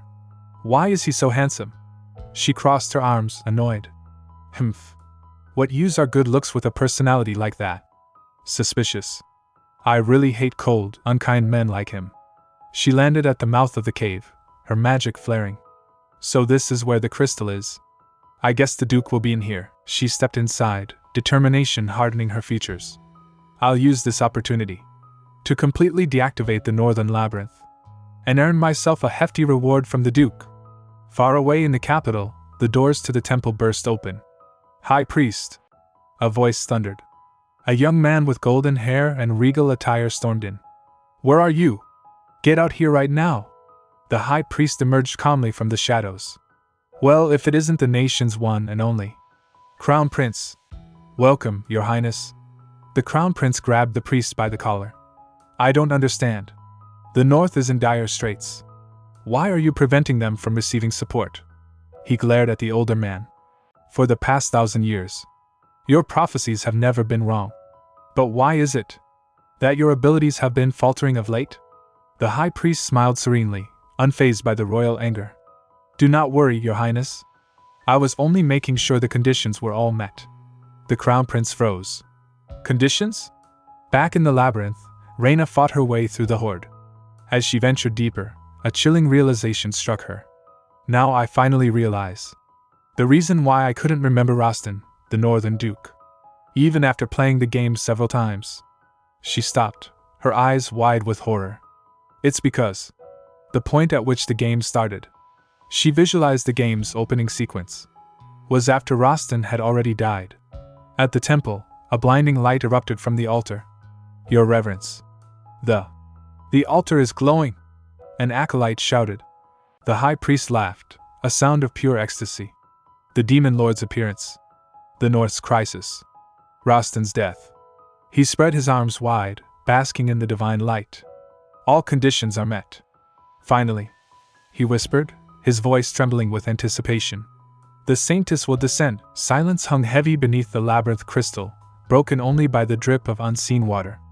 Raina walked through the aftermath of the battle, her boots echoing on the stone floor. It was a scene of bloody carnage. Monsters lay strewn everywhere, their twisted bodies testifying to a desperate last stand. That's the corpse of the labyrinth boss, Raina noted, spotting a massive, slain beast in the center of the chamber. Near the fallen monster, encased in a thick block of ice, stood Duke Rostin Winters now. He was frozen mid-strike, his expression one of fierce determination. Duke Winters now. Raina whispered, her heart sinking. Did he succumb to death after seeing the fight through and defeating the boss? She stepped closer, inspecting the ice. Still, it's strange. Why is he the only one frozen? I don't remember any labyrinth monsters being able to use ice magic. She reached out and placed a hand on the cold surface. Rostin. The North. Needs you. Meanwhile, in the capital's temple, a very different scene was unfolding. A girl with pink hair sat on the floor, rubbing her backside. Ow. They should have placed a cushion under the altar at least. Ouchie, she complained. The high priest approached her with a reverent smile. You must be the Saintess. He bowed low. Welcome to our world, my lady. Back in the dark cavern, Raina closed her eyes and focused. Whoosh. Purple flames erupted from her hands, wrapping gently around the ice block. Slowly, she told herself, sweat beading on her forehead. I have to melt him as slowly as possible so he isn't harmed. The ice began to drip, turning to water under the controlled heat of her magic. Please, Raina prayed. Please stay alive, Rostin. Clang! The last of the ice shattered, and Rostin's body collapsed onto the stone floor. Raina caught him, lowering him gently. Huff. Huff. She panted, exhausted. I melted all the ice away. She looked at his pale, still face. But his eyes won't open. Fear gripped her. Is the reason I can't save him because his death is a fixed part of the game's premise? He spends his whole life fighting monsters, awaiting the demon lord, only to freeze to death in the dark depths of the labyrinth? That's supposed to be Rostin's inevitable fate? She grabbed his collar, shaking him. Rostin, you can't just die. Without apologizing to me first. You wrongly suspected me. And drove me into a corner. Tears welled in her eyes. How could you leave just like that? Open your eyes. Rostin. Please. She shook him again, harder this time. Shake. Shake. Rostin remained motionless. Raina slumped over his chest, defeated. He's cold. Memories of her past life surfaced. My old life feels so far off now, she thought. I wonder if my parents were glad to hear that I died. I'll bet they were. They suffered a lot because of me. She clenched her fists on his tunic. In this life, I don't want to have any regrets. She sat up, wiping her tears. I want to keep your death from being in vain. I will watch over the northern region you so desperately cared for. And protected in your place. She looked down at him one last time, her voice firm. I will. Protect the north. So don't worry. Suddenly, Rostin's body jerked. Gag. Raina jumped back. Eh? Far away, the crown prince was confronting the high priest. This was your plan? He asked skeptically. This is God's intended course of events, the high priest replied smoothly. The saintess will save the north and become a hero. The prince crossed his arms. Well, I'm not so sure. There are rumors that a demon lord has appeared in the north. He frowned. But as it stands, if she even crosses paths with the demon lord, she'll probably get eaten alive. Back in the labyrinth, deep in the shadows, a terrified figure was hiding behind a rock. Tremble. Tremble. The figure peeked out, eyes wide with fear. Person? Are you a person? Raina turned towards the voice, still in shock from Rostin's sudden movement. The hiding figure stepped into the dim light. It was a young woman with pink hair, trembling uncontrollably. This woman, Raina realized, recognizing the aura radiating from her, is the saintess. Raina Rubellite stood in the cavern, her mind racing. The trembling young woman before her was unmistakably the saintess, but something didn't add up. How did the saintess get here? Raina wondered, narrowing her eyes. More than that, how did she arrive so fast? She pushed the thought aside. Well, it doesn't matter. Even if the saintess is here now, the damage has already been done. Suddenly, a voice cut through the tense silence. How unseemly. Raina turned to see the saintess staring at her with a look of disdain. How could you come onto someone who's unconscious? Raina spluttered, realizing she was still hovering very close to the unconscious Duke Rostin. What? That's not. What are you imagining? She shrieked, her face turning red. She quickly composed herself. Gasp. Now that I think of it, the saintess has healing and reviving abilities unlike me. Just then, a disturbing squelching sound echoed through the chamber. The slain monsters around them began to dissolve into the ground. Oh! The labyrinth is absorbing the corpses, Raina exclaimed. She turned to the pink-haired girl. Saintess, I have a favor to ask. Save Rostin and the soldiers here, using your revival abilities. The saintess looked at her, blinking. Raina pressed on, You're a saintess. It's your duty to save them, isn't it? The saintess stared back, a strange intensity in her eyes. Is this character really a human? She thought, eyeing Raina. For some reason, she gives off monstrous energy. I can't, the saintess said flatly. Why not? Raina demanded. I didn't run into a single monster on the way here. The saintess explained, looking down at her hands. So I can't resurrect anyone since I'm still level 1. Raina froze. Oh. Right. I burned up all the monsters in the caves. She panicked. Hush. She scanned the area frantically. There's one. She pointed to a lone, small slime wobbling in the corner. Kill it. Now. The saintess hesitated, then smashed the slime. There you go, after helping her level up. We barely managed to obtain the revival skill, Raina narrated wearily. We had to scour the whole mountain to find more monsters. Finally ready, the saintess struck a pose. All right. It's revival time. Here I go. Swoosh. A burst of light erupted from her staff. Huh. The saintess frowned. Why isn't the revival magic working? Could it be that Rostin's death is irreversible? Suddenly, a massive roar shook the cavern. The gigantic corpse of the labyrinth boss twitched and began to rise. Oops. I used it on the wrong target, the saintess said casually. It seems I've revived the boss mob. The monster screeched, towering over them. Raina didn't even blink. She raised a hand, and a torrent of black fire consumed the beast instantly. Wow. A one-hit kill, the saintess remarked, impressed. Raina grabbed her shoulders. Now hurry up and revive him. Do it right this time. Sure thing. Light bathed Rostin's body once more. He groaned, his eyelids fluttering open. Are you awake? Raina asked gently. Rostin sat up, holding his head. He looked around, his eyes landing on the saintess, who was glowing with holy light. Thank you, he said, bowing his head to her. It seems you, the saintess, have saved my life. Raina watched from the shadows, a strange ache in her chest. Ache.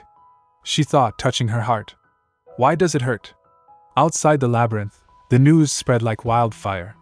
They've subdued the northern labyrinth. Hurrah! The soldiers cheered, lifting their weapons. May your days be filled with good fortune and happiness. Peace returned to the north. Things should be more peaceful from now on, Raina thought, watching the celebration from a distance. She turned to leave, but a horse galloped towards her. Lady Rubellite. It was Roston. He looked healthy, strong, and different. Roston? Raina asked. He held out a document. Raina took it, her eyes widening as she read the title, Ownership Notification, Property Transfer. Is this the deed to the manor? Roston looked at her, his blue eyes soft and sincere. I am giving the Abyssal Manor back to you, Duke Roston Winters now declared, holding out the ownership documents. Raina Rubellite snatched the papers, her eyes sparkling. You're giving it to me this easily? She chirped, grinning from ear to ear. Lucky me. Hee hee. Roston watched her reaction with a solemn expression. The Abyssal Manor of the North is a place no one would want to live in, even if they could. That's how dangerous and unlivable this manor is. Raina frowned, clutching her prize. Choosing this place was a bad mistake on your part, Roston continued bluntly. Are you trying to start a fight? Raina shot back, narrowing her eyes. Roston shook his head slowly. There isn't even enough to eat in the north. The people have been devastated, and no noble will even step foot here. He looked at her, his gaze intense. Since this place has nothing to offer, no one will say that living here is a wise decision. But you genuinely tried to get along with the locals, although you didn't know what you were getting yourself into. His voice softened. You saved me, and saved many others. Now I see that your arrival here could have been a final act of mercy from God. Raina blinked, taken aback by his sudden sincerity. The northern residents all told me something, Roston explained.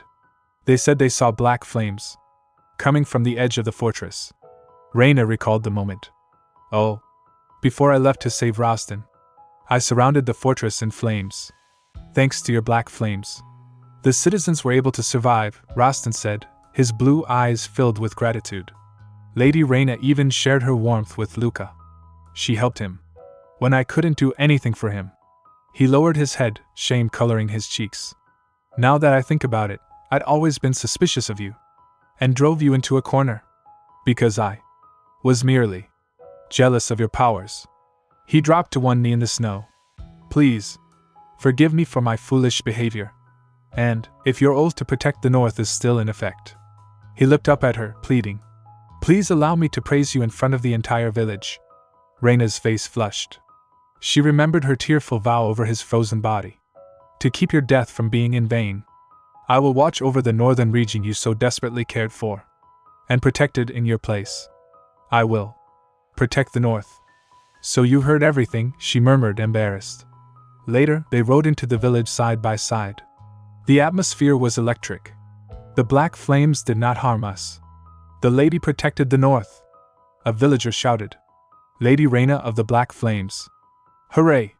Long live Lady Raina! Crowds lined the streets, cheering and waving. Raina looked around in wonder. The people who feared my magic are smiling at me now. Memories of her past life flooded back. In my past life, I was a burden to my parents. How I longed for a chance to make my parents proud. Tears pricked her eyes as she soaked in the adulation. Roston noticed her expression. You look sad somehow, he said gently. I was just thinking about my family, Raina admitted softly. Roston's face darkened for a moment as he remembered Duke Rubellite's hateful words. She is nothing but a pathway to evil. He turned to Raina, his voice firm and unwavering. If you allow, I would like to be your family, Raina. Raina froze. Huh! Her heart skipped a beat. What's this? She stared at his handsome, earnest face. Did he just propose to me? The scene shifted back to the Duke's perspective. He looked at her with earnest eyes, completely unaware of the romantic misunderstanding he had just created. I am undeniably beautiful, after all, Raina reasoned to herself, flipping her hair mentally. So you've succumbed to my beauty, Duke Winters now. But Roston continued, clarifying his intent. Not only me, but I'd like for you to think of the entire northern region as your family. Raina blinked, her romantic fantasy shattering instantly. After all, everyone here is greatly indebted to you, Raina. Oh, that's what he meant. She thought, disappointment washing over her. The North is my family.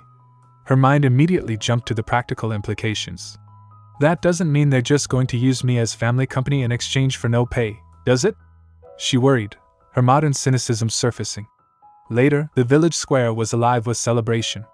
Long live the Saintess! People cheered. May the grace of God live on forever! Raina watched from a balcony, feeling out of place. In the original game, the Saintess clears the northern labyrinth on her own, she mused. I'm not meant to be standing up here. She looked at the cheering crowd, then at the Saintess waving below. How will this play out? Now that the game has strayed from its original plot, can this go on without any problems? Meanwhile, in a dark alleyway away from the festivities, a strange phenomenon was occurring. A swirl of dark energy coalesced into a small, grotesque creature. QWGH, it growled. Suddenly, a voice hissed from the shadows. Wait! Change into a form that won't arouse suspicion. The creature shuddered and transformed. Swoosh! It became a small, innocuous-looking animal. Splat! Back at the manor, Raina stood on her balcony, looking out over the snow-covered village. I got rid of all the monsters, she thought. But the cold and hunger which troubled the northern residents have not changed. She remembered Roston's words, I'd like for you to think of the entire northern region as your family. After hearing that, I want to use my powers to help as much as I can. She raised her hands, and a gentle wave of purple energy flowed from her fingertips, spreading across the town. Whoosh! Inside a small cottage, a mother and child huddled together. What's that? The child asked, looking around. Oh, I can't see my breath anymore. The house has become warm. Mother! How could this happen? The mother smiled, tears in her eyes. It's the lady's magic. Raina watched the lights of the village glow warmly in the night. It consumes a lot of magical power to keep all the village houses warm, but thanks to the experience I gained after clearing the northern labyrinth, I was able to get to level 1000 and gain substantial power. She clenched her fist, feeling the immense energy coursing through her. I can easily manage a single village, and even 4 or 5 villages if needed. So this is the power of being level 1000. I feel so light. Far away in the capital, the crown prince was having a much less pleasant conversation with the Saintess. You're still only level 30? He asked incredulously. Yes, the Saintess admitted, looking down. Raina had already cleared out the entire northern labyrinth when I arrived. Haha. The prince frowned. Raina. He muttered the name with distaste. That's not good. You should have cleared the northern labyrinth and reached level 50 by now. But someone took away the northern labyrinth. He sighed, rubbing his temples. So now, I will send a trainer to give you special training. A trainer for special training? The Saintess asked, confused. At a roadside tavern, rumors were spreading among the travelers, so after assembling forces to fend off the demon lord, they just drove everyone away without compensation? One man grumbled. Is it true that the demon lord is there? Another asked. So they say. It's said the demon lord is living quietly in the north. A young man with fiery red hair and a massive sword strapped to his back perked up. Demon lord? The demon lord's in the north? He stood up, grinning wildly. Huh. Yeah? In that case. He slammed his drink down. I, Kalen the warrior of justice, just have to go. The snowy landscape of the north finally seemed at peace. The chaos that had once plagued the region was settling into a fragile stability, thanks to the recent efforts to restore order. Inside the warm, well-lit study of the grand estate, a man with dark, neatly parted hair stood by the window, gazing out at the falling snow. He turned to address the woman seated at the desk, his expression serious and filled with a deep sense of obligation. He began by expressing his gratitude, stating that thanks to Raina, the northern people, and even Luca, everything had regained its stability. His voice was steady, but there was an underlying intensity as he confessed that he wished to repay Raina for all she had done. He shifted the topic to business, bringing up the matter they had discussed earlier regarding the assassination squad. Raina, seated comfortably, asked if he had found who commissioned them. The man hesitated for a brief moment, his composure faltering slightly as he searched for the right words. He admitted that while they had managed to narrow down the culprits to an extent, a significant issue had arisen during their investigation. Before he could elaborate on the complication, the scene shifted to the bustling activity outside in the village. The atmosphere in the village square was vibrant despite the biting cold. A long line of villagers, bundled in thick coats and scarves, waited eagerly before a long table laden with steaming bowls of soup. Raina stood behind the table, her white hair glowing softly in the winter light, her pink coat contrasting beautifully with the drab surroundings. She smiled warmly, urging the people to come forward one at a time, assuring them that there was plenty of food to go around. The villagers cheered, their faces lighting up with gratitude as they received their warm meals. As Raina handed a wooden tray with a bowl of soup and bread to a small girl, she felt a gentle tug on the hem of her long coat. She paused, looking down to see a small hand gripping the fabric. A young boy with messy black hair and striking red eyes peeked out from behind the folds of her coat. He looked up at her silently, his expression unreadable but his eyes wide with curiosity. Raina blinked in surprise, noting that she had never seen this child before. The guards standing nearby stepped forward to explain. They reported that they had only taken the child in recently. While on patrol, they had spotted him emerging barefoot from the depths of the snowy mountain. It was a miracle he had survived the harsh elements without proper footwear. They added that since his arrival, he had not spoken a single word. They knew nothing about him, not who his parents were, nor even his name. He was usually incredibly shy and withdrawn, so the guards were genuinely surprised to see him latching onto Raina so openly. Raina looked down at the boy again, concern softening her gaze.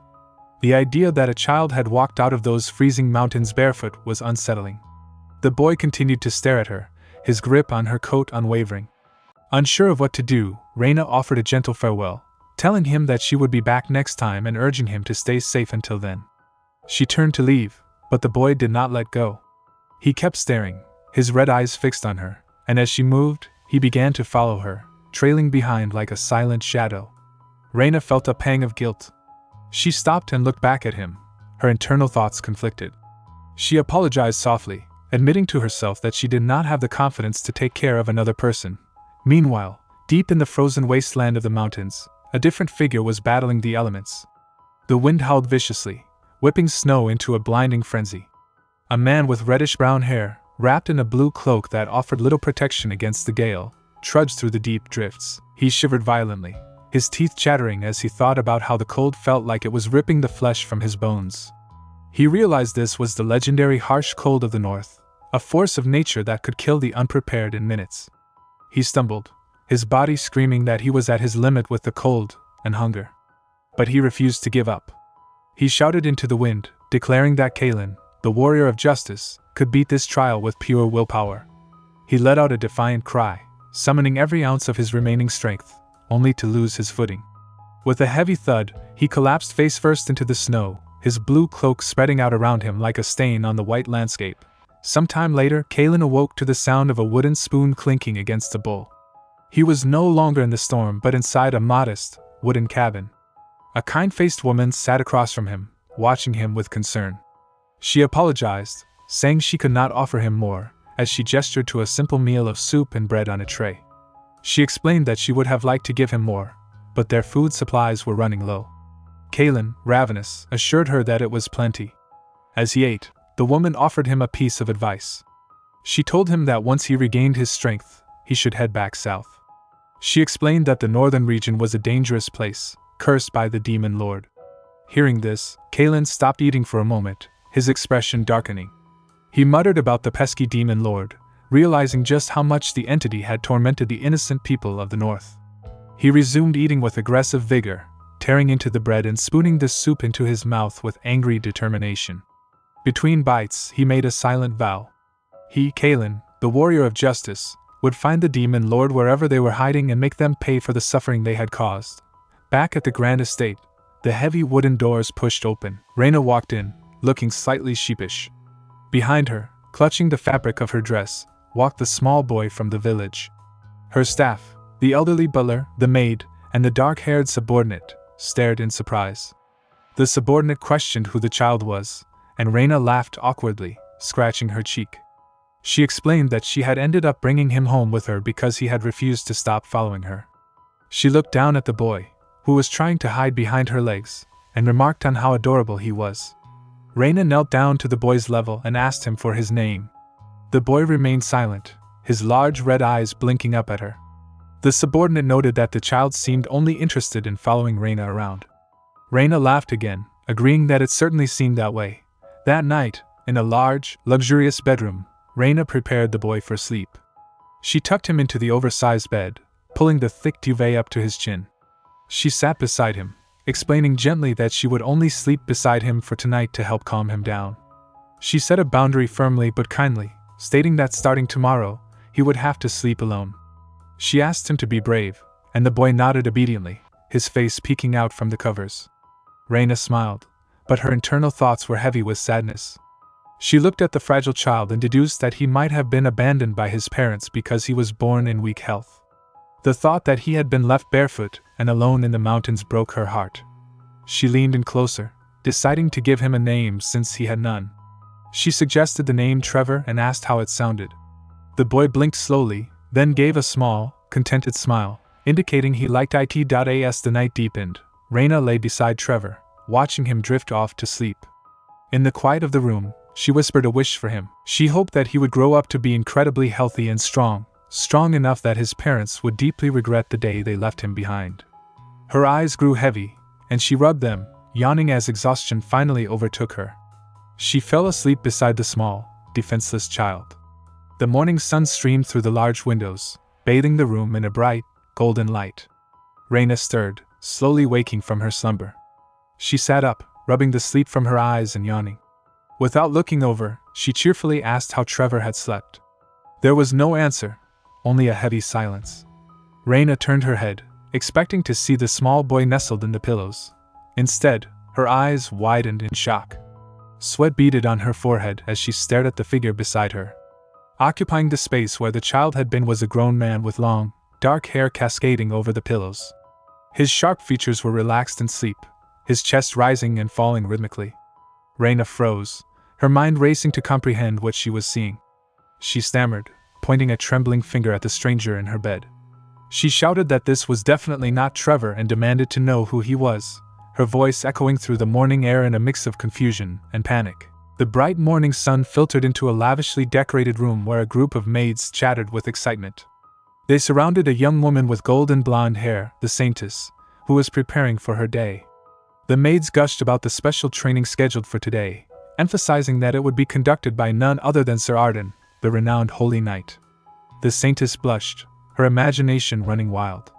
She wondered what a holy knight would be like in person, speculating if he might be even more handsome than the high priest.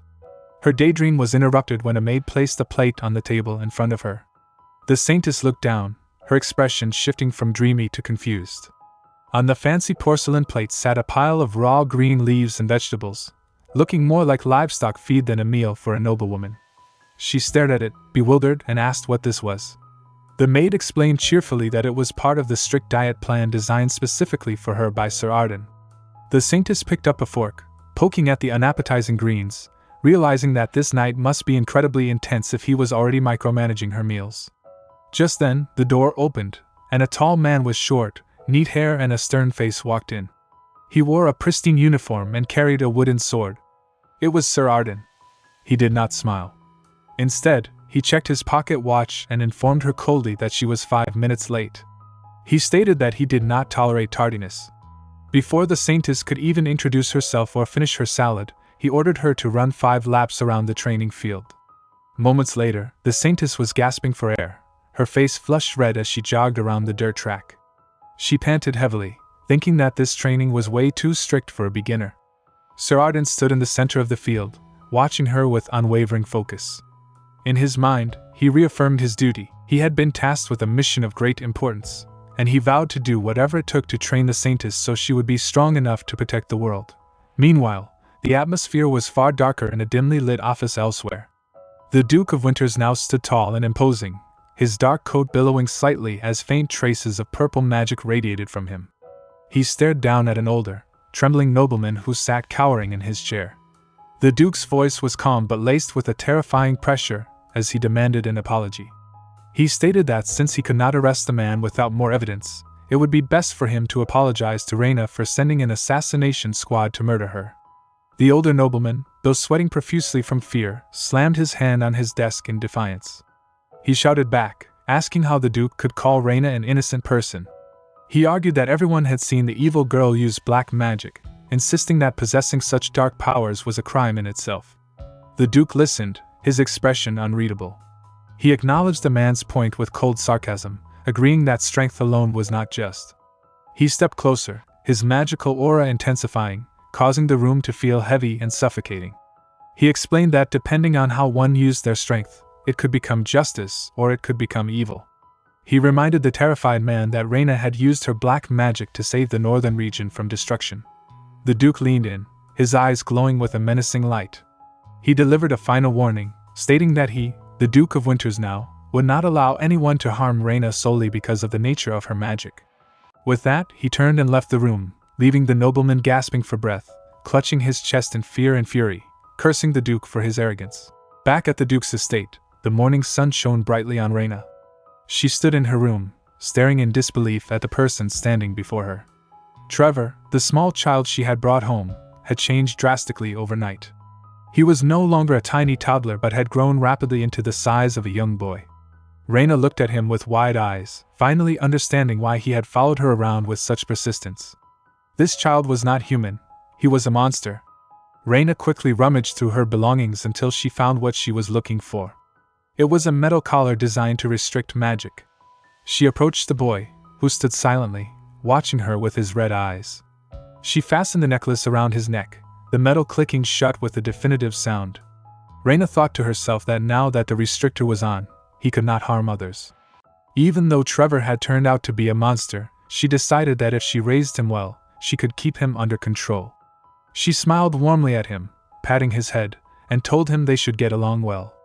Trevor looked up at her, his expression blank but compliant. Later that day, a commotion stirred outside the warehouse district.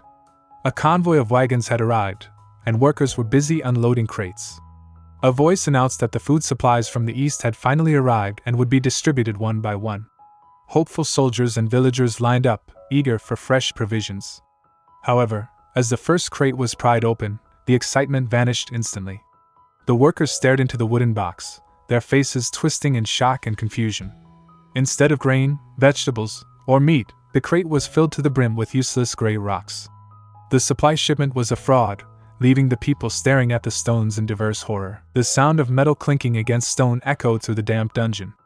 2 guards dragged a struggling man down the dim corridor, his pleas for mercy bouncing off the cold walls. He begged them to let him off just this once, crying out to your grace in desperation. The guards ignored him, throwing him into a cell with a definitive slam. Outside the cell, the Duke of Winters now stood with his back to the scene, his expression grim. Beside him, an advisor spoke in a hushed, worried tone, reporting that more and more people were being punished for stealing food. The food shortage was becoming increasingly serious, and the desperation among the populace was growing by the day. The advisor continued, his voice heavy with anxiety as they walked away from the dungeon, explaining that they would not last long on the current amount of food reserves. They needed an alternative solution, and fast. The Duke listened silently, his jaw set tight. The advisor then mentioned a glimmer of hope. Their own facility was doing fine for now, largely thanks to Lady Raina, who had been sending them produce that she grew in her own greenhouse. The Duke stopped walking, repeating the word greenhouse slowly, a thoughtful expression crossing his face. The scene shifted to a bright, sunlit glass structure filled with lush greenery. Raina stood among rows of vibrant plants, holding a basket filled with large, red tomatoes. She smiled brightly, holding one up to inspect it, declaring them to be nice, plump tomatoes, great for health and tasty too. Suddenly, her butler appeared, bowing politely and informing her that the Duke of Winters now had come looking for her. Raina looked up, surprised but curious. A short time later, Raina and the Duke sat across from each other at a small table. The Duke looked uncomfortable, avoiding eye contact, while Raina leaned forward, her expression incredulous. She asked if he had really fought with Duke Rubellite and now couldn't get rations from him, demanding to know why he would pick a fight with that man anyway. The Duke sighed, looking away, admitting that while Duke Rubellite might technically be his father, he could really be such a nuisance. Raina rolled her eyes and suggested it would be better if he just apologized to get the food they needed. The Duke refused immediately, stating that his honor was at stake. Raina stared at him, unimpressed, bluntly asking if honor was going to feed the North. The Duke flinched but remained silent. Raina sighed heavily, reminding him that the northern people should be his priority. The Duke finally looked at her, his expression serious, assuring her that he had no plans to ignore the food shortage. In fact, he had thought of a plan after seeing her greenhouse. The Duke led Raina out into the snowy wilderness, standing on a ridge overlooking a vast, barren plain covered in a thin layer of snow. The wind whipped around them as the Duke explained that this land used to be the breadbasket for the northern region. It was vast and had once produced more than enough grain to feed the entire north. However, now the temperature was too low to grow any crops. He turned to Raina and asked if she could try making this place like her greenhouse. Raina looked out at the immense field, her brow furrowing as she hummed thoughtfully, considering the logistics. She reasoned that she would have to get Veronica here to assess the soil, but the land itself looked good. Plus, perhaps because it was close to the east, snow didn't fall much here. Then she shook her head, explaining that it would be difficult to make such a vast area into a greenhouse. They couldn't draw water from the river as it was frozen, not to mention the issue of heat. Despite her great magical ability, she admitted she couldn't maintain heat over a place that was so much larger than a single village. They would need to install something to distribute heat and water throughout the area, and she believed it was impossible to make such a complex system in this world. She started to apologize, saying she was sorry, but then paused. Her eyes lit up as a sudden realization struck her. She questioned her own assumption. Who said it couldn't be made? She smiled confidently, realizing that she, of all people, could definitely make it. Meanwhile, in a small city in the west, a frantic scene was unfolding. A man rushed into an office, shouting for the chief. He announced that after asking around extensively, he was finally able to find an engineer to make a safe for them. The chief, a stout man with a mustache, looked relieved and welcomed the newcomer. A young woman with short, messy hair and goggles resting on her forehead stood in the doorway, grinning and introducing herself as Eileen. The chief proudly displayed a golden bat sculpture on his desk, gleaming under the light, explaining that it was a precious treasure which must never go missing from the village. He implored Eileen to make him a secure safe to store the sculpture. Eileen smirked, adjusting her gloves, agreeing confidently. She promised to make him an airtight safe that no one would be able to crack open, pointing a thumb at herself and declaring that they should leave this to her, the great engineer, Eileen. Far away from the bustle of the city and the politics of the north, a solitary figure trudged through the deep snow. The wind howled as a young man with reddish hair wrapped his blue cloak tighter around himself. He crunched through the icy crust, his breath visible in the freezing air. He finally stopped, panting heavily, and looked up. Before him stood a grand, imposing manor at the edge of the north. He had finally arrived. He declared to himself that this was the place, closed his eyes, and cast a spell, his body shimmering before vanishing from sight. Using invisibility magic, he decided to keep watch, muttering that he would see what kind of person this demon lord really was, and what exactly they were doing in this isolated land. Perched high in a snow-covered tree, a figure wrapped in a blue cloak blended seamlessly with the icy branches. Kalen, the self-proclaimed warrior of justice, narrowed his eyes as he peered through the window of the Grand Manor. He had been holding his position for 5 hours straight, ignoring the biting wind that nipped at his exposed face. He was certain of his target. The man inside was undoubtedly the Demon Lord. Inside the warm room, Trevor sat at a table, lazily chewing on a piece of bread. To Kalen's intense gaze, this mundane act seemed like a deceptive calm before a storm. Anyone could tell he was the Demon Lord, Kalen reasoned. He watched, waiting for the manifestation of some dark ritual or a diabolical plan to conquer the world. Instead, Trevor finished his bread, yawned widely, and slumped onto the table, falling asleep instantly. A maid bustled into the room, holding a duster. She sighed loudly, nudging the sleeping figure. She complained that she was trying to clean and told him to get up. Trevor merely grunted, shifting in his sleep, completely unbothered. Kalen's grip on the tree branch tightened, his knuckles turning white. Tears of frustration welled in his eyes. He mentally screamed at the sleeping figure, asking if he had forgotten his plans to conquer the world. The sheer lack of villainy was insulting to the warrior who had traveled so far to defeat him. Meanwhile, in the main hall of the manor, Raina sat on a velvet sofa, her posture regal and composed. Her butler stood before her, presenting a young woman with short, messy hair and goggles. He announced that he had brought the engineer she had asked for. The woman bowed slightly, introducing herself as Eileen, a builder of various machinery. Raina studied her carefully. Her gaze drifted to Eileen's hands. They were pale, soft, and impeccably clean. A memory surfaced in Raina's mind from her past life, Her father, a mechanic, whose hands were always roughened by labor and stained with stubborn grease that no soap could fully remove. Raina's eyes narrowed slightly. Something was off. An engineer who built heavy machinery should have the hands of a worker, yet Eileen's were pristine. She decided she needed to test this woman's abilities before trusting her with the massive project in the breadbasket region. Raina laid out her terms. Before they could proceed to the main task, she assigned Eileen to work on the manor itself. She ordered her to install heating facilities and water pipes throughout the abyssal manor, using Raina's own magic as the power source. Eileen looked around the vast hall, calculating.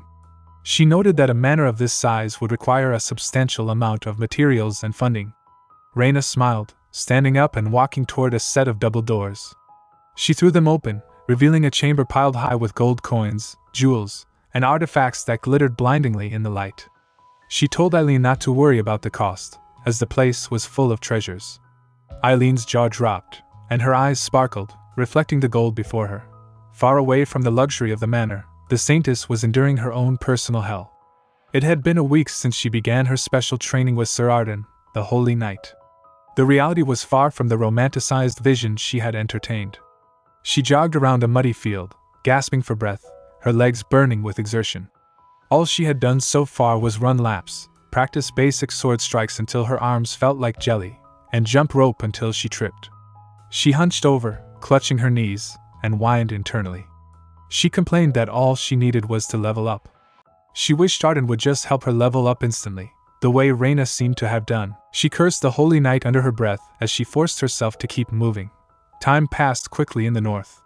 1 month later, Raina stood in the hallway of her manor, feeling a strange, pleasant warmth radiating from the floorboards.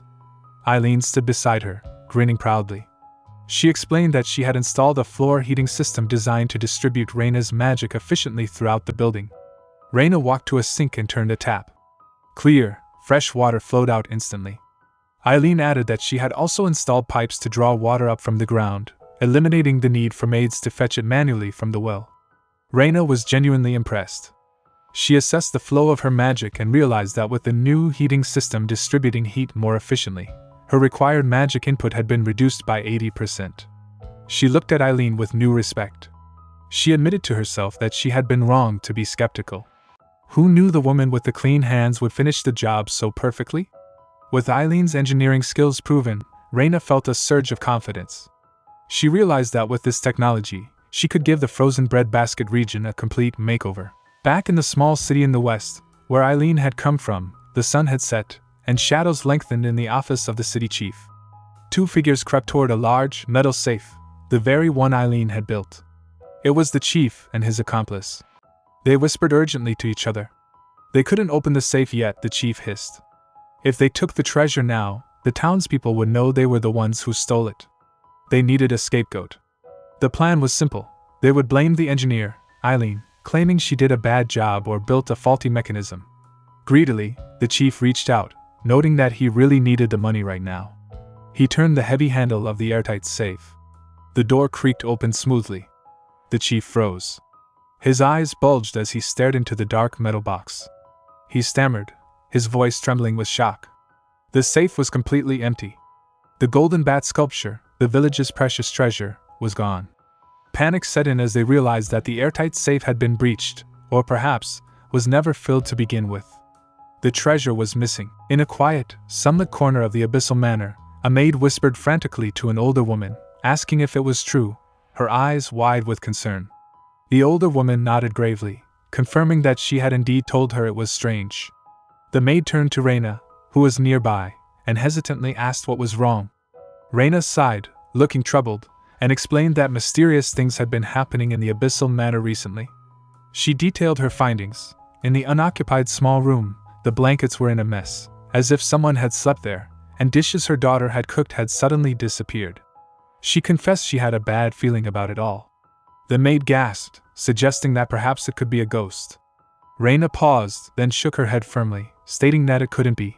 Later, Raina stood by the grand front doors, dressed in her outdoor coat.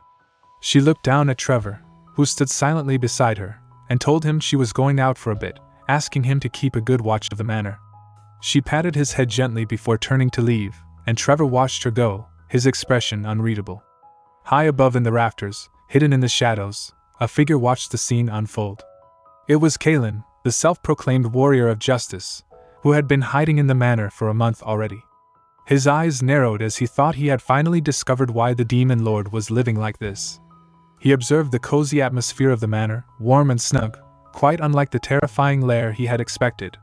Delectable dishes were served at every meal, the aroma drifting up to his hiding spot, and on top of that, an elegant and beautiful noble lady named Raina lived there. Kalen's eyes sparkled with a sudden realization.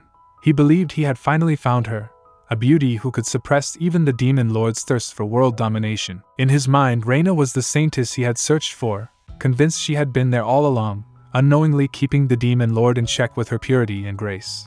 Meanwhile, Raina rushed into the Duke's office, bursting with excitement. She called out his name. "Roston!" breathlessly. The Duke looked up from his paperwork, surprised by her sudden entrance. Raina wasted no time, declaring that the breadbasket region project they had discussed was doable. She eagerly explained her reasoning, bringing up Eileen, the engineer she had found, praising her as exceptional. She described how Eileen had done a fantastic job at the Abyssal Manor, admitting she had been skeptical at first but was now fully convinced. The Duke watched her, noting internally that he had never seen her smile so excitedly before. Raina continued, outlining the plan she and Veronica had developed. She explained that their main obstacles were the cold temperature and water distribution. Since the area was too vast for a traditional greenhouse, they proposed installing a heating system in the ground, using her magic to raise geothermal heat and warm the soil from below. For water, they planned to connect pipes to groundwater sources or the bottom of the river, drawing water even in freezing conditions, and distributing it through sprinklers to water the crops efficiently.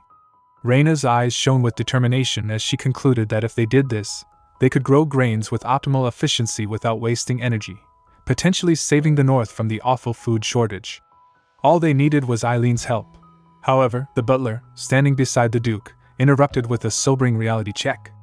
He asked if she realized the cost, 5,000 gold. Raina froze. The butler continued, explaining that even if she sold all her treasures, it still would not meet the necessary funds to renovate the entire breadbasket region. The excitement drained from the room as the financial impossibility of the project became clear. Elsewhere, the Saintess was in the midst of another grueling training session. She leaned against the wall, exhausted, and complained to her maid, unsure why she had to do this training. She sighed, admitting that while Sir Arden might be a great knight, she felt they were fundamentally incompatible. The maid, brushing the Saintess's hair, spoke gently but firmly, assuring her that all this training was not in vain. She explained that Sir Arden and the other knights were going to become her comrades in the fight against the demon lord, fellow soldiers she would one day have to lead. The words, comrades, and lead, echoed in the Saintess's mind as she walked toward the Holy Knight training grounds, the weight of responsibility settling on her shoulders. When she arrived, she was greeted by a chaotic scene. Muscular knights shouted, grunted, and wrestled in the mud. One knight roared as he lifted a heavy log, his face contorted with effort, while another yelled as he was thrown to the ground. Sir Arden spotted her, and announced loudly that the great Saintess had arrived, declaring it a wonderful morning to train. The sheer intensity of the scene hit the Saintess like a physical blow. She stared at the sweaty, shouting men and felt a wave of despair, thinking to herself that she couldn't do it, that she didn't think she could lead these people at all. The scene shifted to the exterior of the manor, where the rhythmic clip-clop of hoofs signaled the arrival of a visitor. A polished carriage pulled up, and a well-dressed man with a monocle stepped out. He bowed politely, introducing himself as Russell Bank, the manager of the central branch of the World Bank. Inside the office, Russell sat opposite the Duke, exuding professional calm. He explained that the World Bank would lend them 5,000 gold, with the breadbasket region as collateral. He assured them that the collateral was well-defined and, since the debtor was the Duke of the North, they could offer substantially low interest rates. Raina stood silently to the side, sweat beading on her forehead. She thought to herself that since the Duke was the owner of the breadbasket region, he had to be the one to sign the contract, even though she was the one behind the venture. Russell slid the contract across the desk, pointing to the signature line with a polite smile. He invited the Duke to sign right there. Without hesitation, the Duke scribbled his signature on the document. Russell retrieved the paper, beaming. He declared it very good and promised to send the money soon. As the banker left, Raina let out a breath she didn't know she was holding. She felt a wave of relief that they were able to borrow the money so easily. She reasoned that once the breadbasket region was done being constructed, they could easily repay the 5,000 gold. However, a shadow of doubt lingered in her mind. She admitted to herself that she had been so caught up in the fact that this was the only way to save the northern people from starvation that she had trusted Eileen far too easily. Meanwhile, at the Holy Night training grounds, the sun beat down on the exhausted soldiers. The Saintess ran alongside them, her breath coming in ragged gasps. A muscular instructor shouted at her to keep her head up, counting out the rhythm, 1, 2. 1, 2. The Saintess panted, her legs burning. She complained internally about the morning physical training, wondering why they were all working so hard when the Demon Lord hadn't even shown up yet. Suddenly, a rock whizzed through the air with a sharp whoosh, striking one of the knights in the back of the head. The knight spun around, hissing in pain. He shouted, demanding to know who threw that. From the shadows of a nearby alley, snickering could be heard. A group of local thugs walked away, singing loudly. One of them muttered that those fools were at it again. He mocked them, calling them a sports club that did nothing but eat up all the food. The narration explained the plight of the Order of Holy Knights. They were a group created solely to assist the Saintess in fending off the Demon Lord. However, since the Demon Lord had not shown up in 1,000 years, their purpose had become a subject of ridicule. Despite training relentlessly for generations while waiting for the Saintess, people scoffed at them because they lacked real combat experience. In the library, the Saintess read a book titled The History of Holy Knights. She realized the weight of their dedication. For 1,000 years, they had waited for her arrival. She closed the book with a slam, her expression hardening with resolve. She stood up, declaring that she, the Saintess, couldn't afford not to live up to those 1,000 years of waiting. She returned to the training grounds with renewed vigor. She shouted to the knights, asking if they should get their training started. The men cheered, energized by her leadership. Later that evening, inside the knights' quarters, a piercing scream shattered the silence. A knight jolted upright in his bed, asking who just screamed. Chaos erupted as men scrambled out of their bunks, shouting and asking what was going on. One knight, trembling in his underwear, pointed towards the washroom. He stammered that it was a ghost. The knights cautiously approached the washroom door. Inside, steam filled the air. A figure stood wrapped in a towel, looking mortified. It was a young man with messy reddish hair. He muttered to himself, cursing his luck. He explained that he was just trying to get washed when no one was around. The knights stared at him in confusion. One demanded to know who he was and why he was using their bathtub without permission. The young man, realizing he was cornered, dropped to one knee with dramatic flair. He slid back the shower curtain fully to reveal himself. He introduced himself boldly. He declared that he was the warrior of justice, Kaelin. He looked directly at the Saintess, who had just arrived at the scene, and added that it was a pleasure to meet her. The Saintess froze, her eyes widening in shock. She repeated the word Saintess in confusion, unsure how this stranger knew her identity, or why he was half naked in their bathroom. The self-proclaimed warrior of justice, Kaelin, found himself in a less than heroic position. Hero or not, he was still a trespasser, and so the castle guards had promptly arrested him. They dragged him into a holding room where Raina sat, looking both amused and exasperated. She couldn't believe he had been hiding in the abyssal manor for a whole month right under their noses. Kaelin, kneeling on the floor with his hands bound, looked up with a mix of defiance and desperation. The guards recounted his crimes, the missing food, the messy bedsheets in the unoccupied room. It was all him. Kaelin nodded vigorously, admitting to everything. He insisted that that was all his doing, but pleaded that he had his reasons. He declared that this was all to surveil the demon lord who resided there. Raina blinked, confused. She repeated the words slowly, asking if he really said demon lord. The guards exchanged baffled glances. They told him he must be mistaken, but Kaelin persisted. He pointed a shaking finger directly at Trevor, who was standing quietly next to Raina. He shouted that the demon lord was right there. Raina looked at Trevor, then back at Kaelin. Trevor looked as innocent as ever, munching on a snack. Kaelin continued his impassioned speech, claiming that anyone could tell he was the demon lord. He explained that once he saw him, he made up his mind. He decided to stay by the beautiful Saintess who was subduing the demon lord's wrath and protect her until the very end. Raina pointed at herself, bewildered. She asked if he meant her when he said Saintess. Without warning, Kaelin shuffled forward on his knees and kissed the back of her hand. He swore his loyalty to her, the great Saintess, declaring himself prepared to serve. Raina awkwardly tried to pull her hand away, thanking him but clearly uncomfortable. Trevor, who had been watching silently, suddenly stepped forward. His red eyes narrowed into a glare, and a dark aura began to emanate from him. The temperature in the room seemed to drop. Kaylin panicked, scrambling back and shouting to the Saintess. He warned that there was no knowing when that demon lord would show his true self, and begged her to use him as her bodyguard to protect her at all costs. Raina quickly intervened, waving her hands. She explained that Trevor wasn't the demon lord. She clarified that he was just a monster. She paused, realizing that didn't sound much better, but pressed on. Seeing an opportunity, Raina came up with a new plan. Since things had ended up this way, she told Kaylin she would take him up on his offer. She assigned him a specific task, to stay right beside Trevor and keep an eye on him. She asked him to help steer Trevor down the right path so he wouldn't succumb to evil. She reminded Kaylin that despite how he looked, Trevor was still just a kid. Kaylin looked flustered. He stammered that he wanted to be beside her and protect her, not babysit the demon lord. Raina shook her head, reasoning with him. She argued that if Trevor didn't become the demon lord, she wouldn't be in danger, right? Besides, she added with a sweet smile, she believed his righteous heart and sense of justice would have a positive influence on Trevor. Kaylin puffed out his chest, his ego stroked. He accepted the mission with renewed fervor. He declared that the Saintess had tasked him with a great mission.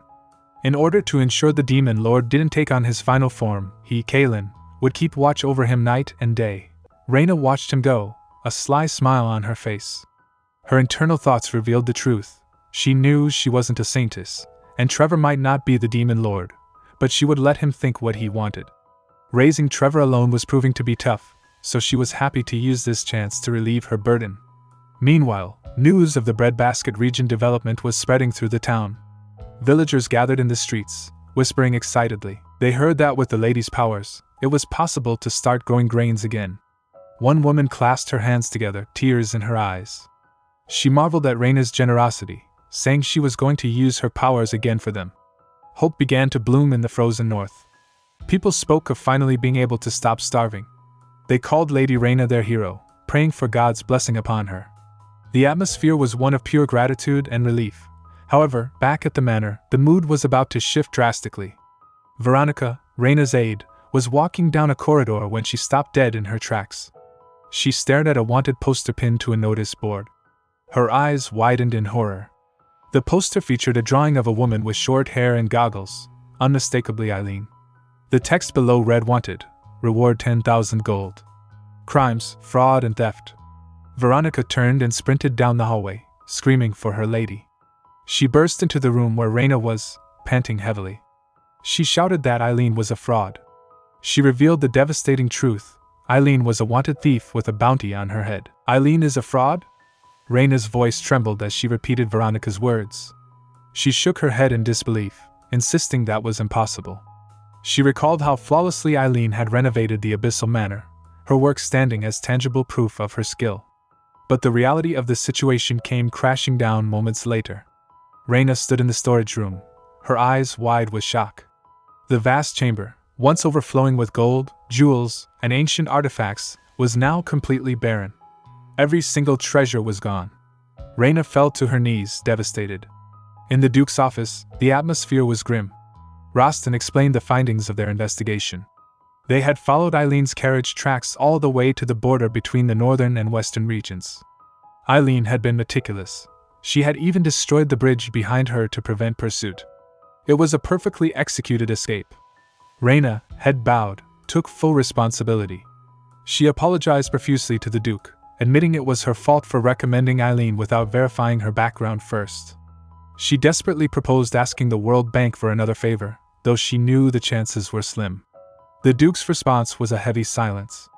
Then, a letter arrived from the bank. The manager's tone in the letter was cold and final. He stated that they had taken a great level of risk lending them the money. Since they were now unable to repay the loan or develop the region, the contract would be terminated. Raina read the letter, confused by the legal jargon. She asked what terminated meant in this context. The Duke clarified the harsh reality. If they were unable to return the 5,000 gold within 5 days, the breadbasket region would become the property of the bank. Raina clenched her fists, her nails digging into her palms. The breadbasket was the North's last hope for survival. The thought that it was being taken away just like that, because of one thief, was unbearable. News of the disaster spread quickly through the village. People murmured in the streets, sharing the details of the scam. They whispered about how Eileen had stolen the loan money and run away with all of the lady's treasures. Gloom settled over the town as they realized the breadbasket project was dead. They sympathized with the lady and the duke, imagining how crestfallen they must be. But then, a shift occurred. One villager spoke up, suggesting that they had no choice but to step in. The scene shifted to a moving display of unity. From humble cottages and merchant stalls, people brought out their most precious belongings. Silver candlesticks, silverware, wedding jewelry, heirlooms that had been in families for generations were piled into carts. The residents of the North, who had already lost so much, were volunteering their own possessions to save their future. Days later, a massive collection of wealth lay before Raina and the Duke. A representative of the people stepped forward. Raina, stunned, asked if they really had the money. The man nodded, explaining that after hearing the breadbasket region was about to be seized, they gathered anything valuable to save it. He estimated the value to be well over 5,000 gold. Raina looked at the people, men, women, and children standing in the fierce blizzard, their faces determined. She realized something profound. The northern residents didn't survive by just giving up. Whenever they faced a crisis, they lent each other a helping hand and built trust in one another. Tears filled Raina's eyes. She admitted to herself that she was too full of herself to think she was their only savior. These united northerners, who chose to stay instead of fleeing, were very strong people. They were determined to sacrifice anything to survive. Raina stood before the bank manager, slamming a chest of gold onto his desk. He looked up, genuinely surprised. He thanked her for the payment, admitting he never thought she would come up with the money so quickly. He then asked if she was going to continue with renovating the breadbasket region, offering to lend the money back if needed. Raina's glare was icy. She refused firmly, stating she wouldn't be borrowing anything from him again. She declared her new mission: she was going to find the stolen funds and take them back herself. As she stormed out, she recalled a crucial detail from Kalen. He had told her that he saw Eileen looking through a catalog, specifically at an image of a resort area in the southern region. Raina stood on a snowy peak, the wind whipping her hair around her face. Her eyes burned with a fiery determination. She vowed to find Eileen, wherever she was. And when she did, she would make sure the thief spent the rest of her days working her butt off in the freezing north to repay every single coin she stole. The sun beat down on the southern resort of Miraz, a stark contrast to the frozen wasteland they had left behind. Raina stood before a carriage, preparing for the journey.